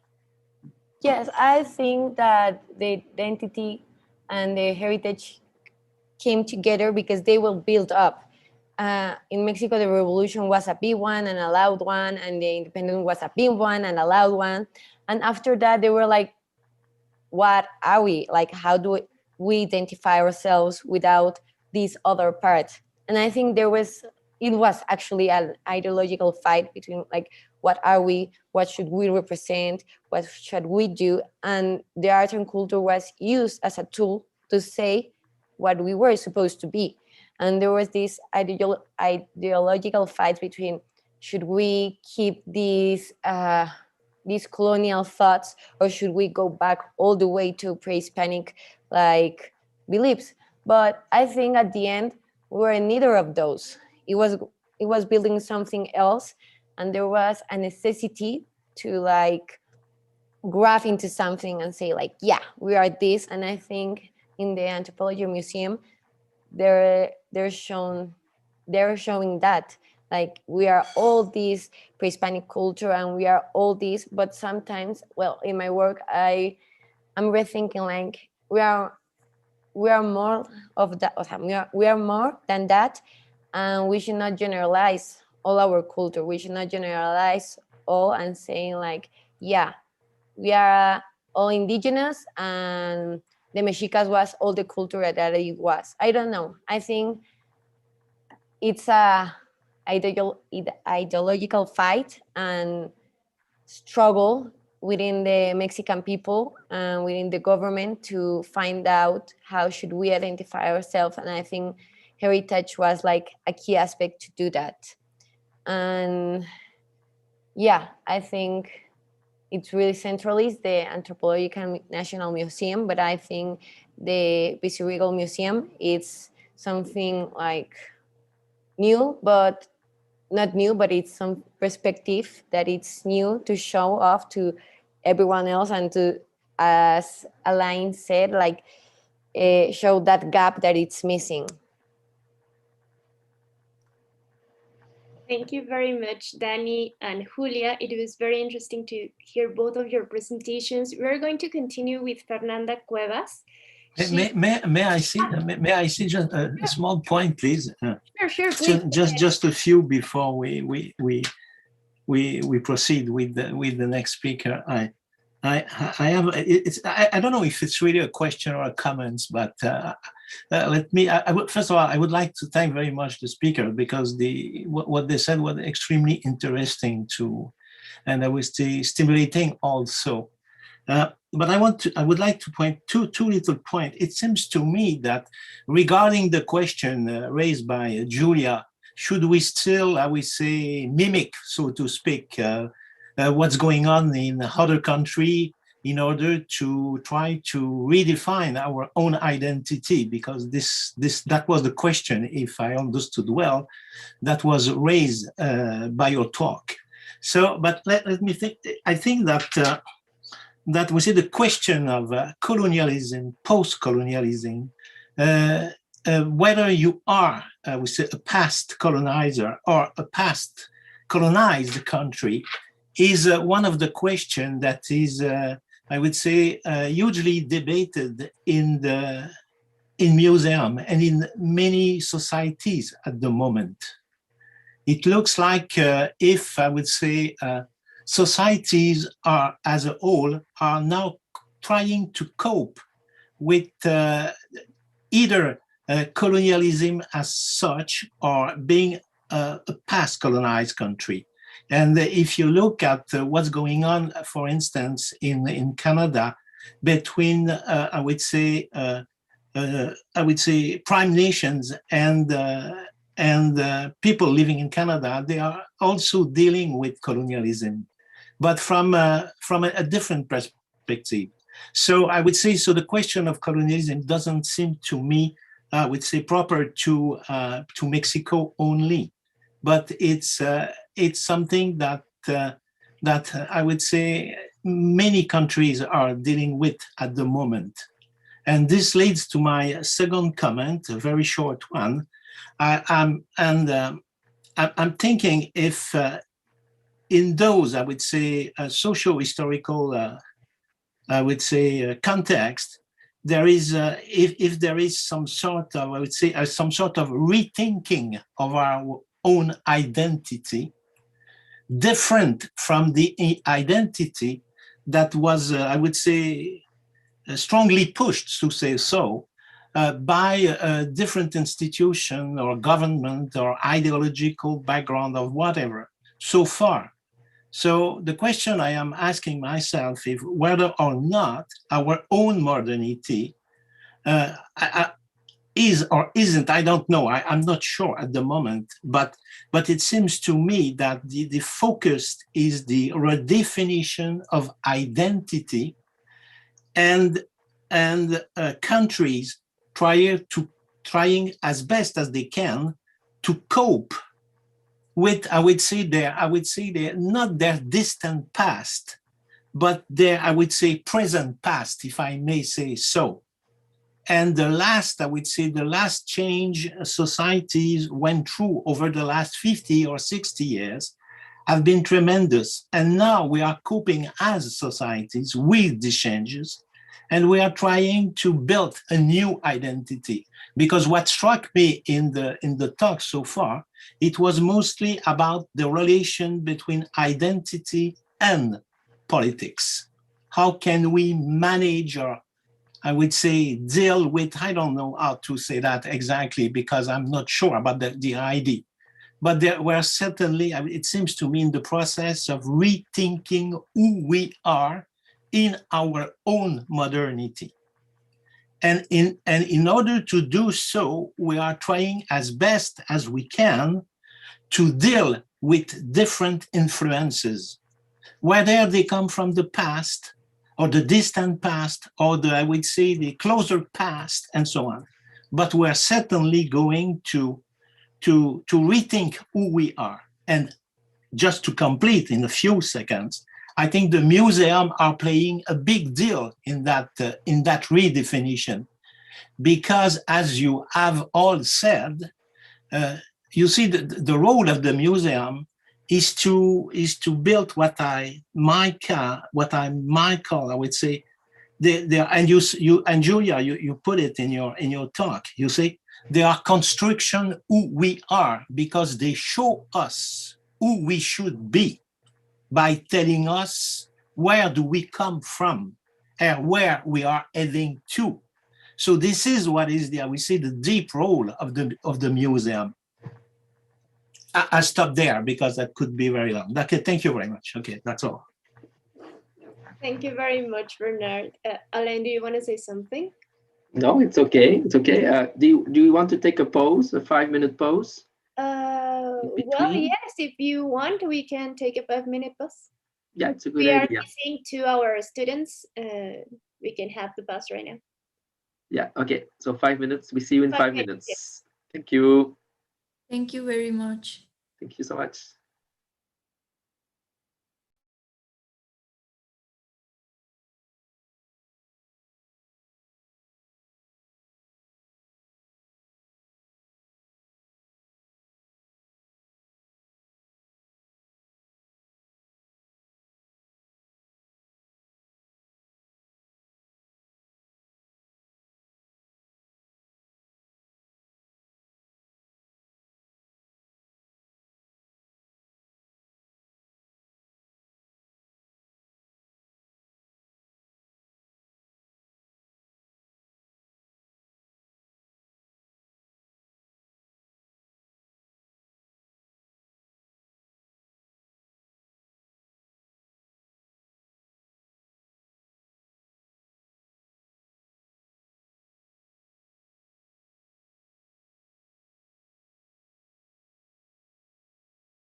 So thank you for being here. We're going to continue with the last two presentations of our students.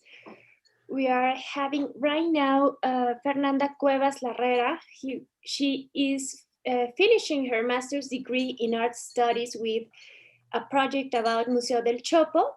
And then after Fernanda's participation, we will have Yalicel Gabeira, who is going to talk about La Bienal de La Habana, which she was in Cuba. So Fernanda, thank you for being here and for accepting present your thesis today. So we're ready for you. Hello, I'm very nice to meet you. I'm going to play a presentation. I hope that in that way I can illustrate the case I have been studying for the past 2 years. So let me know if you're able to see my screen, please. Yes. Because, just a second. Because I don't know what happens with my computer whenever I'm trying to present. Okay.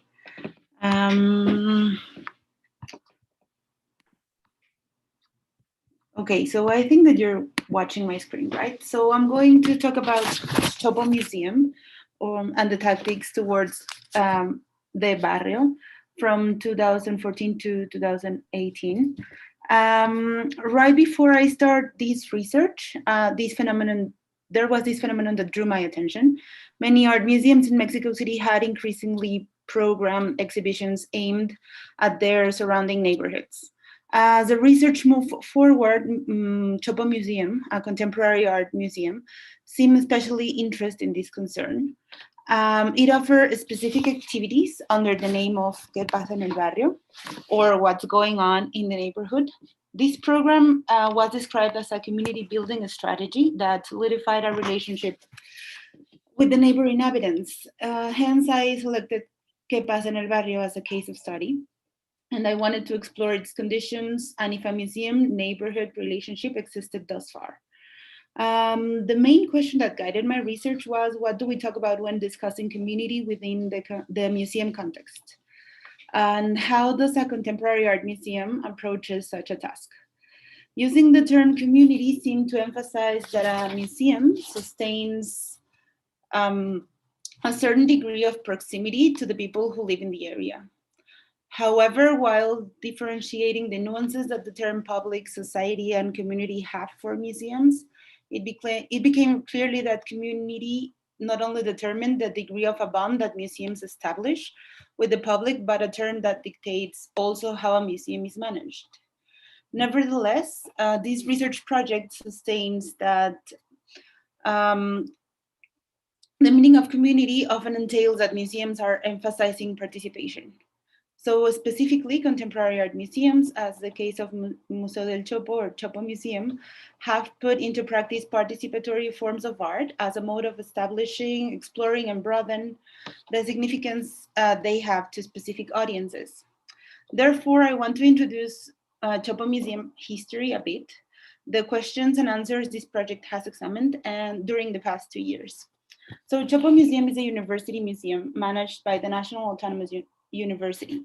This is an entity that also manages a big part of museums in Mexico. So the building was shipped to Mexico at the beginning of the 20th century and has had since then 3 roles. Briefly, in its beginnings, it was a universal exhibition pavilion, as you can see here. And then it was the first National History Museum, whose collections were later transferred to universities and other institutions. And subsequently, it was abandoned and donated to the National Autonomous University, which reopened it in 1975 as an art cinema, a theater, and an exhibition site. Chopo Museum became particularly famous during the 80s because they organized a street market that allowed rock fans to trade music records. The initiative emerged from students that participated in the museum arts and music workshops. The Chopo market was undeniably successful. Later, it became an independent form. It became independent from the museum and is active up until today. This episode contributes to shaping the museum identity based upon rock and punk scene. Its audience equaled university students and young people who had been excluded from other forms of cultural consumption.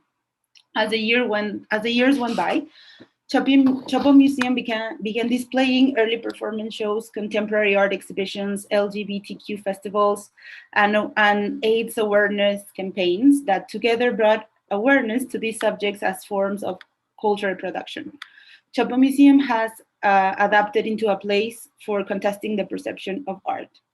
As I might have suggested, Chopo has never been a name that indicates the museum content, but it refers to the former street name where it's located. Chopo Museum belongs to a neighborhood placed right west of the historical center called Santa Maria la Ribera. This neighborhood was the first to be constructed as an urban project in the late 19th century, particularly for the wealthy residents who required homes outside the former city.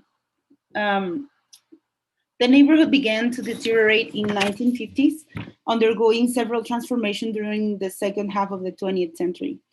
As I reviewed the museum history, I noticed that since 1985, Chopo Museum began organizing conferences, exhibitions, and readings aimed to review Santa Maria la Ribera history and its inhabitants story.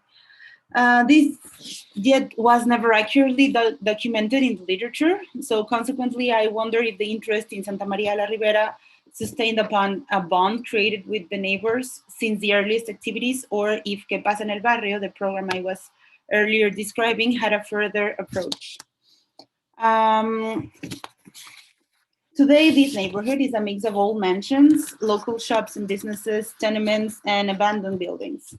Much more recently, it has taken part in the gentrification process that most inner city boroughs have undergone, from which I began to wonder if community was the term by which Chopo Museum had reacted to recent neighborhood transformation, and if Que Pasa en el Barrio was serving as a mechanism to address such an issue. If so, what tactics were used in the activities program under Que Pasa en el Barrio? To address these queries, the project followed the next actions. I recorded the museum activities towards Santa Maria la Ribera. In catalogs, the museum online archive, the archive inside the museum, press releases, and the autonomous university records. So then I cross-referenced the information and listed the transformation of such interests throughout the history of the museum activities. I also communicated to the museum staff to understand how the program of Que Pasa en el Barrio was articulated, and then it became clear that Que Pasa en el Barrio was not a program, nor anyone's responsibility, but the director's concern based upon the museum and his personal history. Therefore, files regarding Que Pasa en el Barrio were never disclosed, or maybe they weren't existing as that. So then I formulated a detailed description of Que Pasa en el Barrio from the time period that I had been studying it, considering all the activities held under this category since 2014, identifying that one of the main tactics was the use of participatory art pieces that happened in Santa Maria la Ribera neighborhood, with the involvement of locals and the general public. So then I interviewed a selection of artists that presented participatory art projects in Que Pasa en el Barrio using an oral history approach. Then analyzed the testimonies to locate the approach they had given to the recent social transformations in Santa Maria la Ribera and how it had impacted the project and its results. Among the various conclusions I came to for this meeting, I would like to emphasize the following. So participatory art forms are an art-based research method that museums can use to generate dialogue with the surrounding neighborhood. Community is built upon consistency. These tactics have to become recurrent programs and not just isolated activities. And a certain degree of agency has to be awarded to the participants while deciding upon the nature of the activities, the themes, approaches that are valid for them. Therefore, a community will become such when fairly represented inside the museum decision boards. Otherwise, museums as power institutions only project social imaginaries upon the neighborhoods to solidify their reputation and deal coherence in its historical narration, opposed to having an opportunity to bring attention to neighborhood transformations and disputes and offer a place for shield, maybe. So in terms of museology, I think that museum staff's skills have to broaden, yet again, to direct their words towards not only art objects and their collections, but people and the public who may not be interested particularly in the exhibition content, but in the social significance of a museum and what they can offer to their ordinary life. So finally, I state that museums can be or become active agents in their community, and such strategies are in the process of being built. And well, that was my project, and thanks a lot for the space of sharing this. Thank you very much, Fernanda. It is really nice to see your project finally concrete and finalized. We're going to have right now the presentation of Jalicel, and afterwards we're going to continue with the questions that you may have, or sure you have questions for Fernanda. And please, Jalicel, we're ready for you. Okay, good morning, everyone. I will share my screen. Please let me know if everything is okay.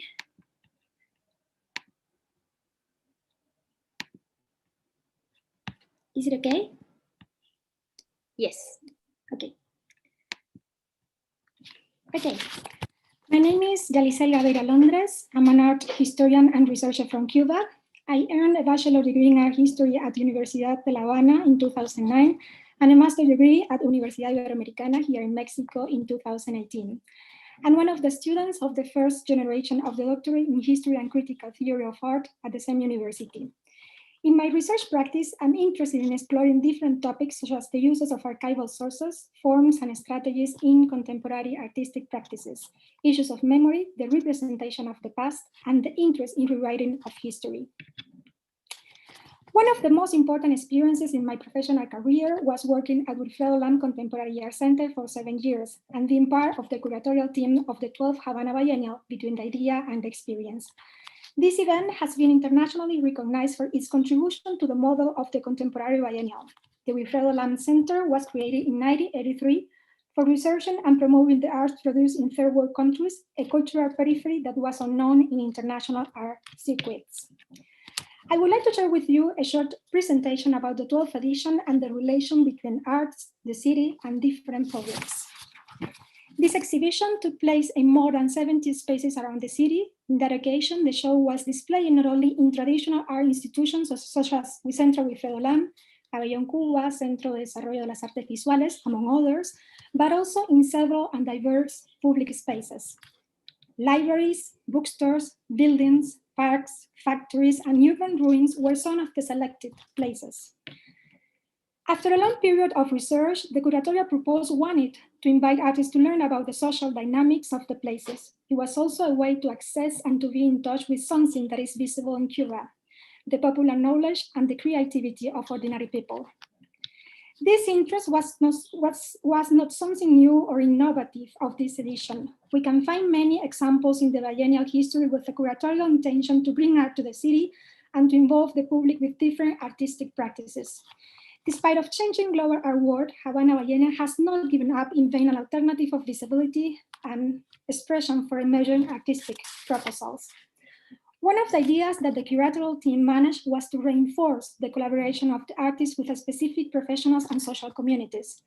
In these projects, we can see an active participation. We find people creating, acting, suggesting ideas, producing hand-to-hand, mind-to-mind with artists. Sometimes their memories and life experiences serve as a point of view to explore history and the dynamics of a community or a social group. We could see how art was transformed into a social experience involving audiences.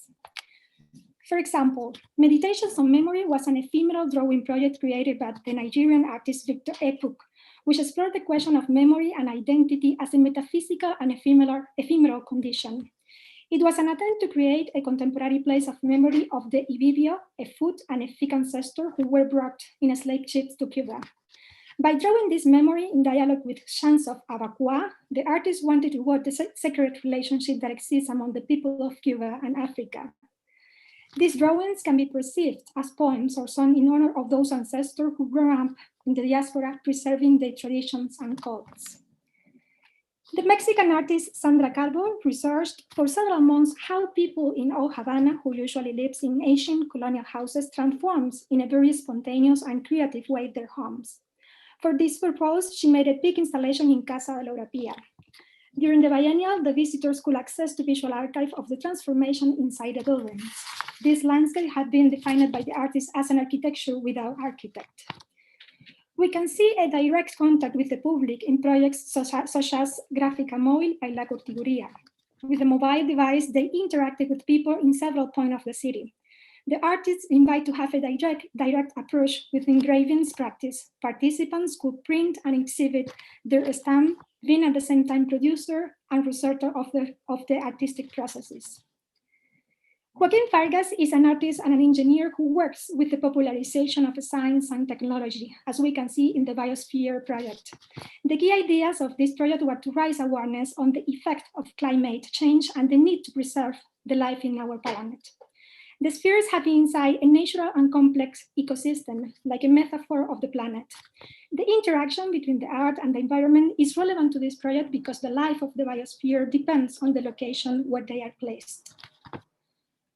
Other of the curatorial interest in relation to the transfers of ideas, resources, and solutions was to show a wide range of possibilities. In that way, we decided to invite 4 Spanish artists, Esperanza Collado, Maria Jerez, Cookie Jerez, and La Ribot, to share with us their thinking of the choreography practice. Their words don't have restricted borders. They usually move in a territory of mixing ideas from theater, cinema, and visual arts. Although their professional backgrounds and words are different, they share a spirit of transgression. In my professional experience, Havana Ballena has been the most challenging and intense training. Be part of that adventure was not only an honor, but also a permanent invitation for thinking and enjoying contemporary artistic practices. So for ending this presentation, I would like to share with you a short video. Let me see how to, of a testimony of one of the artists in the biennial. Oh, okay. It's only 2 minutes.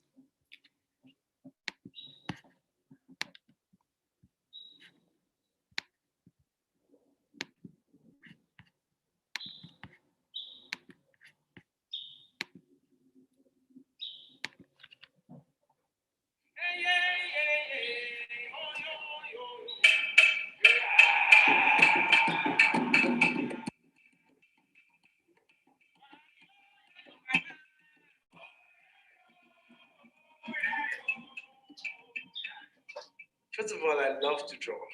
Ever since I discovered that I could draw big, or that the expanded space gives me freedom to draw, I just love to draw. And for the purpose of a series of drawings that I call drawing memory or meditations on memory, I have drawn with ink, but I mostly prefer to draw with chalk. In the case of the drawing memory in Cuba, I intended to create a sacred space where I write poetry to my ancestors or to the spirits of Ekwe and Abakwa. I was trying to reference the sacred spaces in Nigeria where white chalk or kaolin is used to mark those spiritual spaces.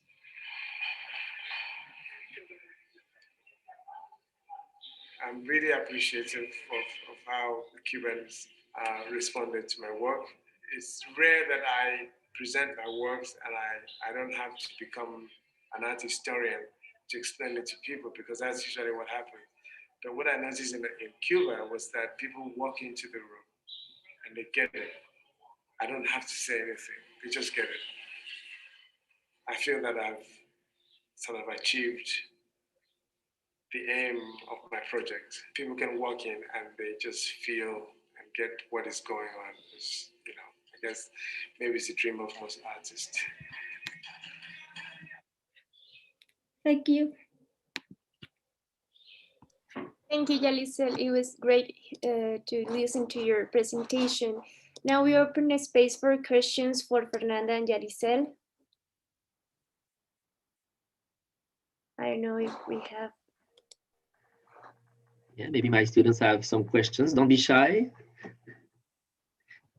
It's interesting because we will have some meeting with people from El Chopo during our class. So we will meet. Regina Tatterfield and Leticia Gutierrez. So probably Fernanda, you know them. But we are open to questions for the students. If not, maybe I have a question for Fernanda to start with. It's interesting to see that the Chopo Museum has this kind of bohemian vibe from the beginning, no? Was it for because of the first director, or was it for the presence of community groups in the neighborhood? I think that what happens with Chopo Museum, like management history, is that many of its directors have been like very well, in the beginning, Chopo Museum didn't have like a specific director. It later, when the Chopo Market started, it was directed by Ángeles Mastreta, a famous author. So I think that the directors in this museum have been very transgressive personalities that have impulsed Chopo towards different paths that are related to counterculture. Also, the Chopo Market was very important in the development of the Chopo Museum mission statement, because in the beginning it was unclear what the National Autonomous University wanted to do with this space outside the university campus. So I think that it shaped, it really shaped the identity of the museum, and therefore they started presenting shows that were interesting for the audiences that were also developing the Chopo Tianguis or Chopo Market. Topics such as LGBTQ or performance shows, or AIDS campaigns and AIDS shows. I think that those are very important those were very important in the museum history of exhibitions. And the directors have understood, and the current director has understood specifically this history and updated into a form that relates more with what museology is nowadays. Thank you. Yeah, and maybe your topic will appeal Rodrigo, Annick, and Jason, because they will talk about the people that are not the usual public of museums. So maybe you will have some exchange with them at some point. You will like their presentation during the afternoon. So I have maybe a question. Thank you, Fernanda. We have also a question for Yalisel. It's maybe more a comment, because like many of the people here know, Cuba is like my second home. So I was very happy to see that you would talk about Havana Biennale, even though I've never been able to be there at the time of a Biennale. But what I think is interesting is the place that the Biennale takes in the city, no? It's like, it seems to be everywhere in the city, so very accessible to the people. Is it special to this Biennale, or all the Biennale work the same? No, this is something that we can find in all the history of Havana Biennial. For example, since the second edition, we find some actions in public spaces like park. For example, Julio Le Parc created like a workshop with several artists from the context in 1986. Maybe this was the first one present in public spaces, but we can find works of art in public spaces in all the editions of the biennial. I think that in the recent editions, like 11 and 12, we find more works of art in public spaces. So this was an interest that in some way has a more impact and force in the recent editions. But this connection between public's works of art is something that is very particular in the context of Havana. So curatorial team usually used to explore this kind of dynamics and relationship between publics. Mm-hmm. And what are the specifications of the Cuban public compared to other public, you think? What? I'm sorry. What is the specification of the Cuban public? I mean, it's a different conception of the word. So maybe there's a difference within the Cuban public compared to Mexican public or North American public. I don't know. I'm not sure about which is the right difference, but in Cuba, we have this kind of special connection with each other. So sometimes people, when you are walking on the street, are talking with you and they don't know you. So in the case of the works of art, for example, working in some installation and in the streets, the people have this kind of close approach with the work. So I think that is in some way, I'm not sure if it's different or if it's something that is related with Caraíbe culture, but we have this kind of a special connection with everything in public spaces. So I'm not going to say that it's different in some way or in comparison with Mexican one public, but it's something that you will have always in the street, this kind of connection in Cuba. Mm-hmm. Yeah, and maybe it's because of the people I know in Cuba, but I think the art are present in every space of life, in the schools, like everything goes first through the culture and the art. Every activity, political or whatever, will have a part of artistic, of art in the event, no? So maybe there's a special connection between Cuban and art, so I don't know. I think that in some way, yes, we have this kind of connection with cultural life in the country, but also we have another kind of knowledge that is also related with art, that is this kind of spontaneous creativity that people have for making solutions, for finding solution to the life. So I think that in this other side of the context, we find also art in common people. Mm-hmm.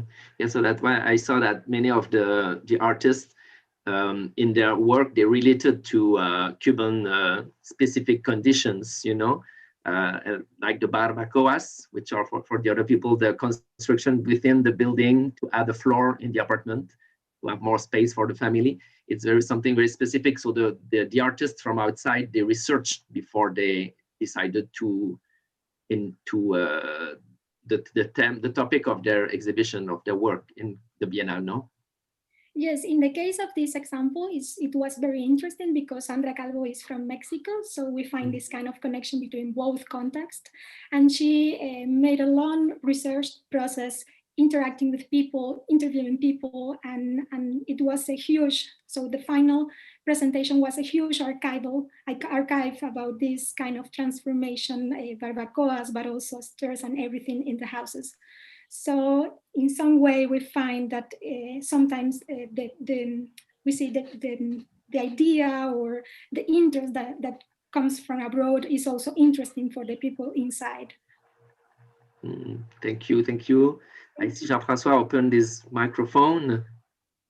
Yes, I would like to come back to my dada, national identity, but talking about Cuba, I was there many times as a tourist, but could we say that the question of building national identity in Cuba, the contemporary art has the same function for Cubans, for government, than maybe traditional heritage in Mexico? I mean that it was maybe more linked with the revolutionary, look that the government wanted to enhance. And so I don't know if I'm right, but it seems that I remember I saw a documentary in the 60s, I think in 1967, there was a big international meeting in La Havana, I suppose. And so it was like if the government wanted to say, we are open to the world, but a new world. Am I right? Or it's only a fantasy. So I think that the issue of the identity is before revolution period. So we find, for example, in modern artists, this way for finding the way to represent the light of the country and different scenes or different subjects in relation to the context, also tradition and religious that are connected with identity. But we find this other, I think, discourse with revolution period that also is in some way contradictional and has different moment. In the 60s is a specific moment where all these revolutionary ideas has like a renaissance, but then all these ideas change very fast, and we find this kind of contradiction in several meetings like Palabras a los Intelectuales in 1961, with the relation between the government, the political power and the intellectual side. And we find this kind of contradiction since the very beginning of the revolution period. Thank you. Gracias. Some other questions to Fernanda and Yalisel? Okay, so I think we are, yes? I think we're yes. done with our students. Yeah. So thank you very much, Yalisel, Fernanda, Julia, and Daniela. It was great to see your presentations and to also to hear all the questions that our colleagues in Quebec are asking you. And Elaine, I don't know if you want to continue with the next conference. I'm sorry for the loud noise here. No problem. So yes, we'll invite Marie Tissot, which is our second speaker as a student of the class and also as a PhD student in museology at UQAM. And she will talk to you about Circus in Quebec. So Marie, it's yours. Yes. Okay. Hello, everyone. So thank you to the organizer for the opportunity to present some avenues of my PhD research. And thank you, Julie, for your help with the diffusion of my PowerPoint. As I do not have two screens, she's going to help me. So can you see the presentation? Yes. And I will tell her when she should change. So thank you very much. So my name is Marie Tissot, and I am a PhD student at UQAM. The title of my research is Conservation and Enhancement of the Circus in Quebec. My thesis project aims to identify the conservation places of the circus in Quebec and to analyze its processes of heritagization and enhancement. The circus is undeniably part of Quebec's heritage, but has still very little been studied from this perspective. Current research focuses more on contemporary creation, and financial resources are allocated to creation, to shows, and to training. But it seems essential to also think about the patrimonialization of circus practices.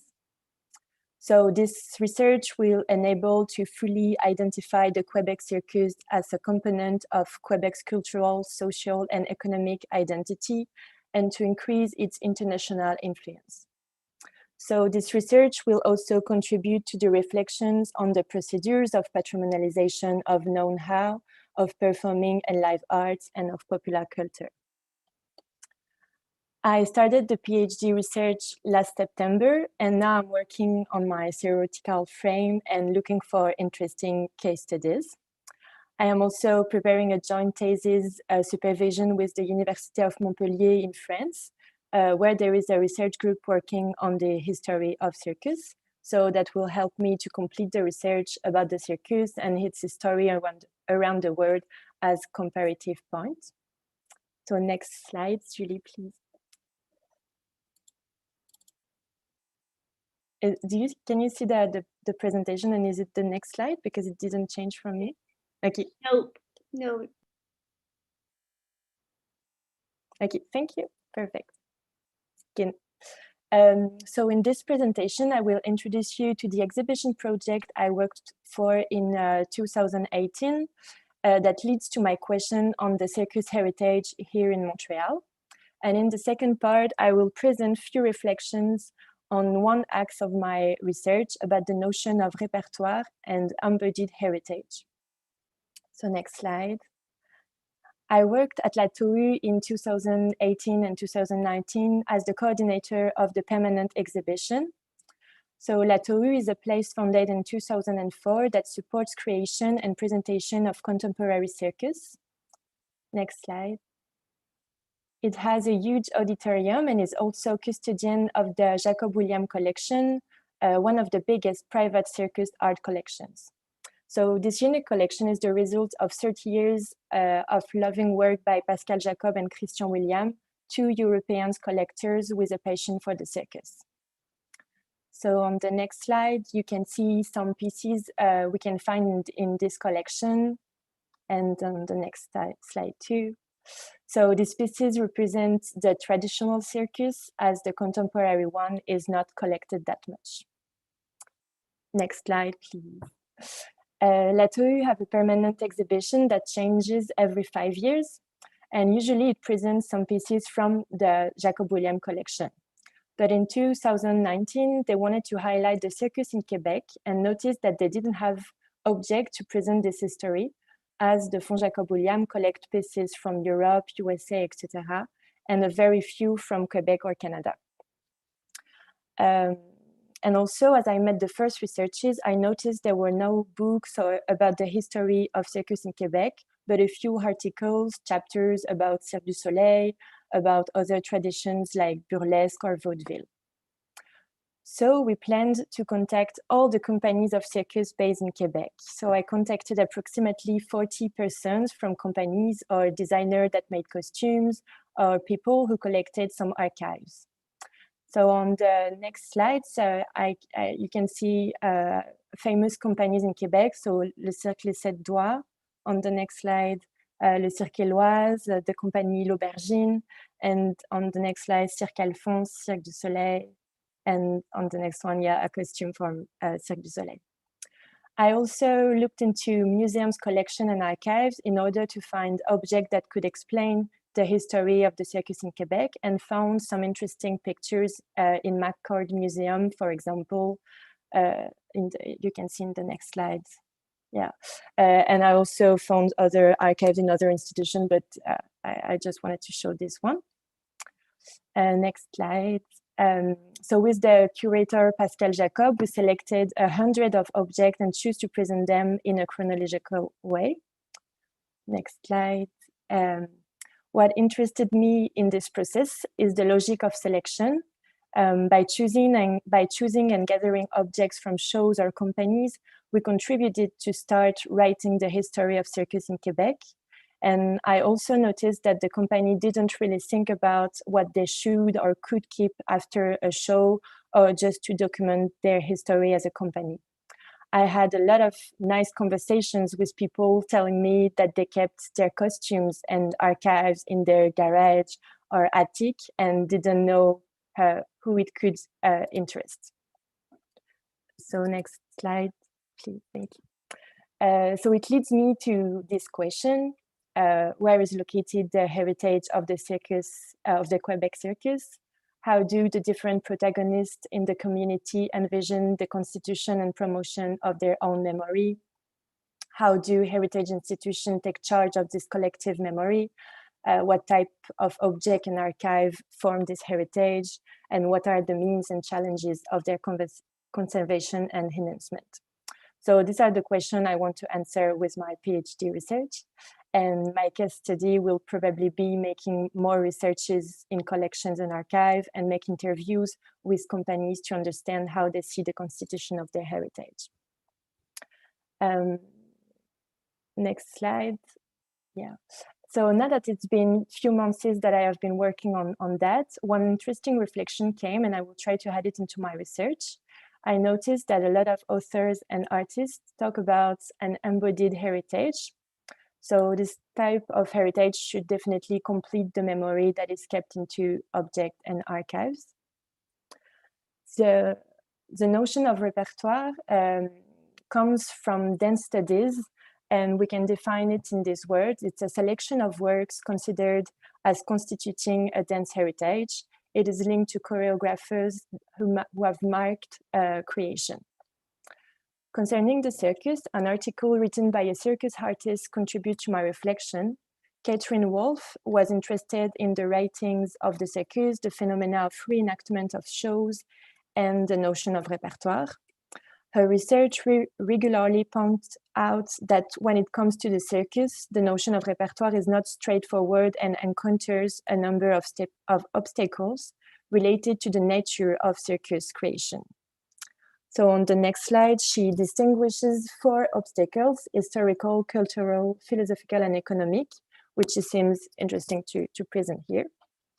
So historically, the notion of repertoire has remained unthinkable regarding to the circus, because until the 70s or the 90s, the notion of works and authors were not considered in circus. Nevertheless, Wolfe recalls that the creative process in the circus, whether traditional or contemporary, is based on a repertoire of figures, which she defines as a series of movements. These figures form a number, short circus choreography, most often consisting of a technique like juggling or trapeze or hand-to-hand, and these numbers form a show. The cultural obstacle is that the artists themselves tend to regard their creation as ephemeral and inseparable from their interpretation, and furthermore, reenactments of show are very little considered in circus. The obstacle of a philosophical and political nature stem from the institutionalizing character of heritagization and from the fact that the circus has rather tended to stay away from scholarly art forms, politically and socially acceptable by the cultural world. So Wolfe says that the creation of a repertoire classified and organized in the form or of scores is therefore a controversial issue. And finally, the economic barrier is linked to the cost of documenting and conserving shows. And despite this obstacle, the notion of repertoire is very topical in view of the development of that of author, which converge with the evolution of contemporary circus and the recognition of circus creation as work. It is also fueled by the current controversy relating to the work of choreographer Johan Bourgeois in France, accused of plagiarism. So in the light of these reflections, we note that the notion of repertoire is now part of the field of research in circus arts. As a conclusion, I would like to underline that the word heritage, and even more in French with the word patrimoine, is linked to the transmission of property in the family from parents to children. And in the circus tradition, the know-how were also transmitted in the family from a body to another. Next slide. So the challenges of my research is to identify the circus heritage without locking it up, but rather keeping it alive. Next slide. Thank you for your attention.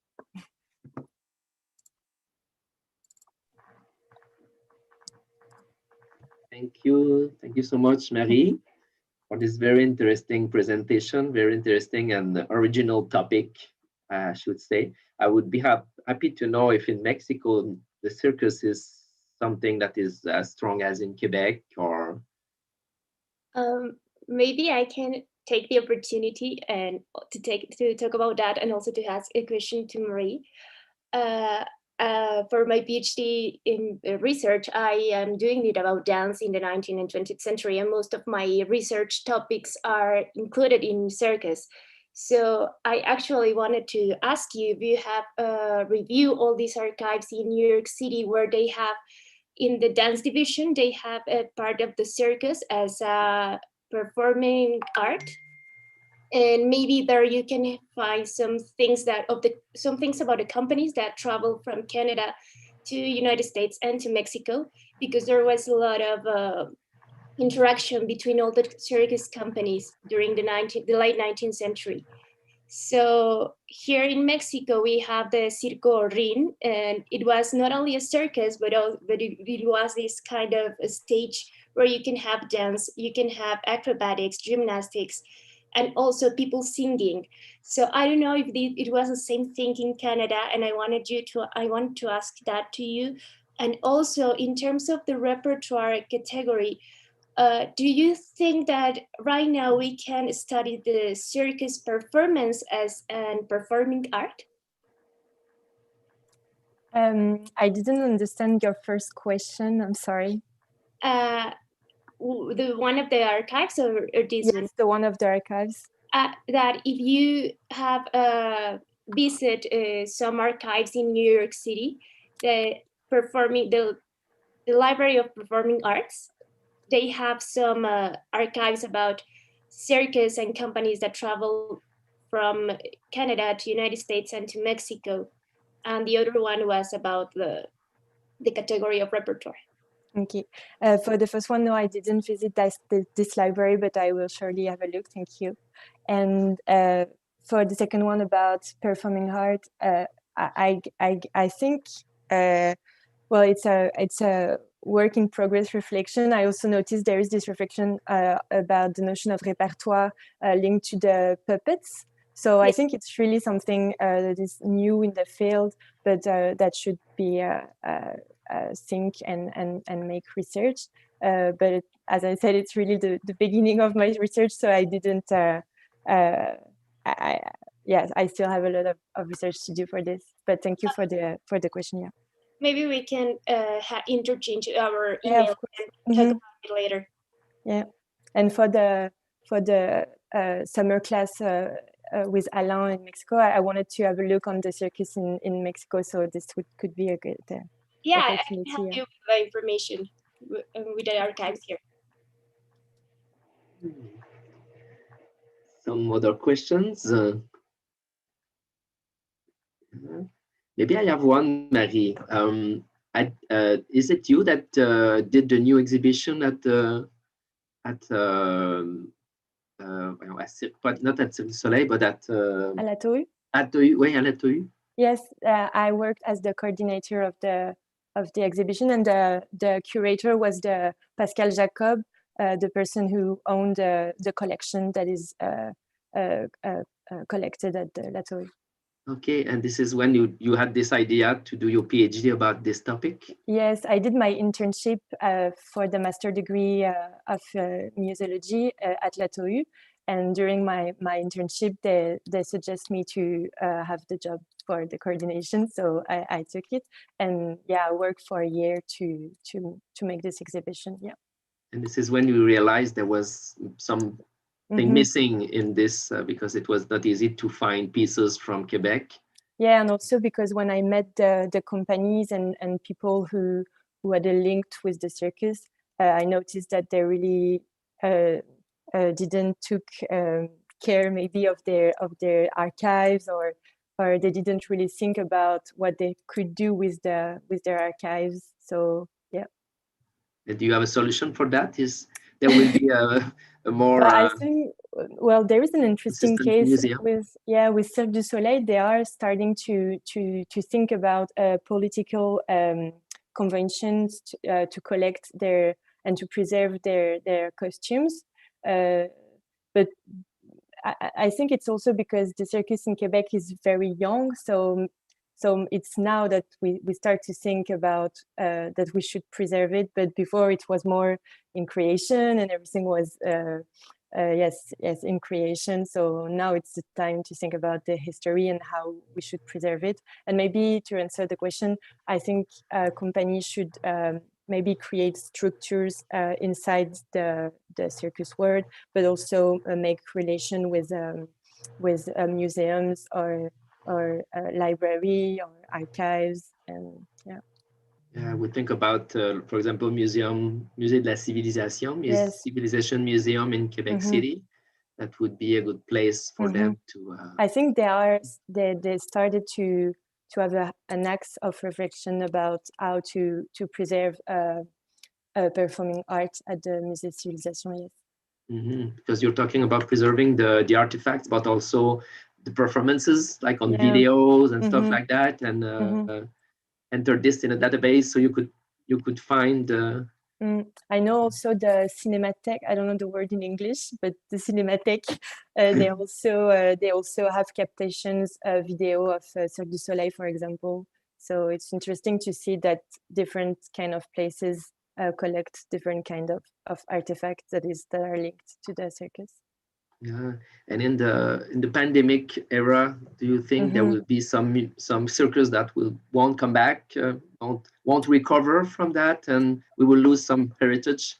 Well, I think so, yes. Unfortunately, maybe the youngest companies or youngest artists, but I think it also allows us to think about the heritage when we lost some companies, because it's the same reflection for all of the immaterial heritage.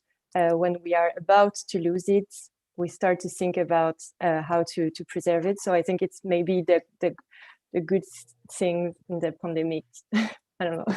Yeah, and also maybe the idea to come back to a smaller scale, because everybody knows that Cirque du Soleil started as a very small company doing stuff in the regions of Quebec, in little small festivals, and it became that big company who started to do the same all the time. For me, it's my idea. And it lost its soul. It was sold to US interest. I don't know if it's still the case, and or even it was to China. Even, yeah, so maybe, and during the pandemic era, it's not possible to have like thousands or hundreds of people in a small space, but in public spaces we can come back to use circus in public spaces like it was at the beginning of Cirque du Soleil, as something small and intimate.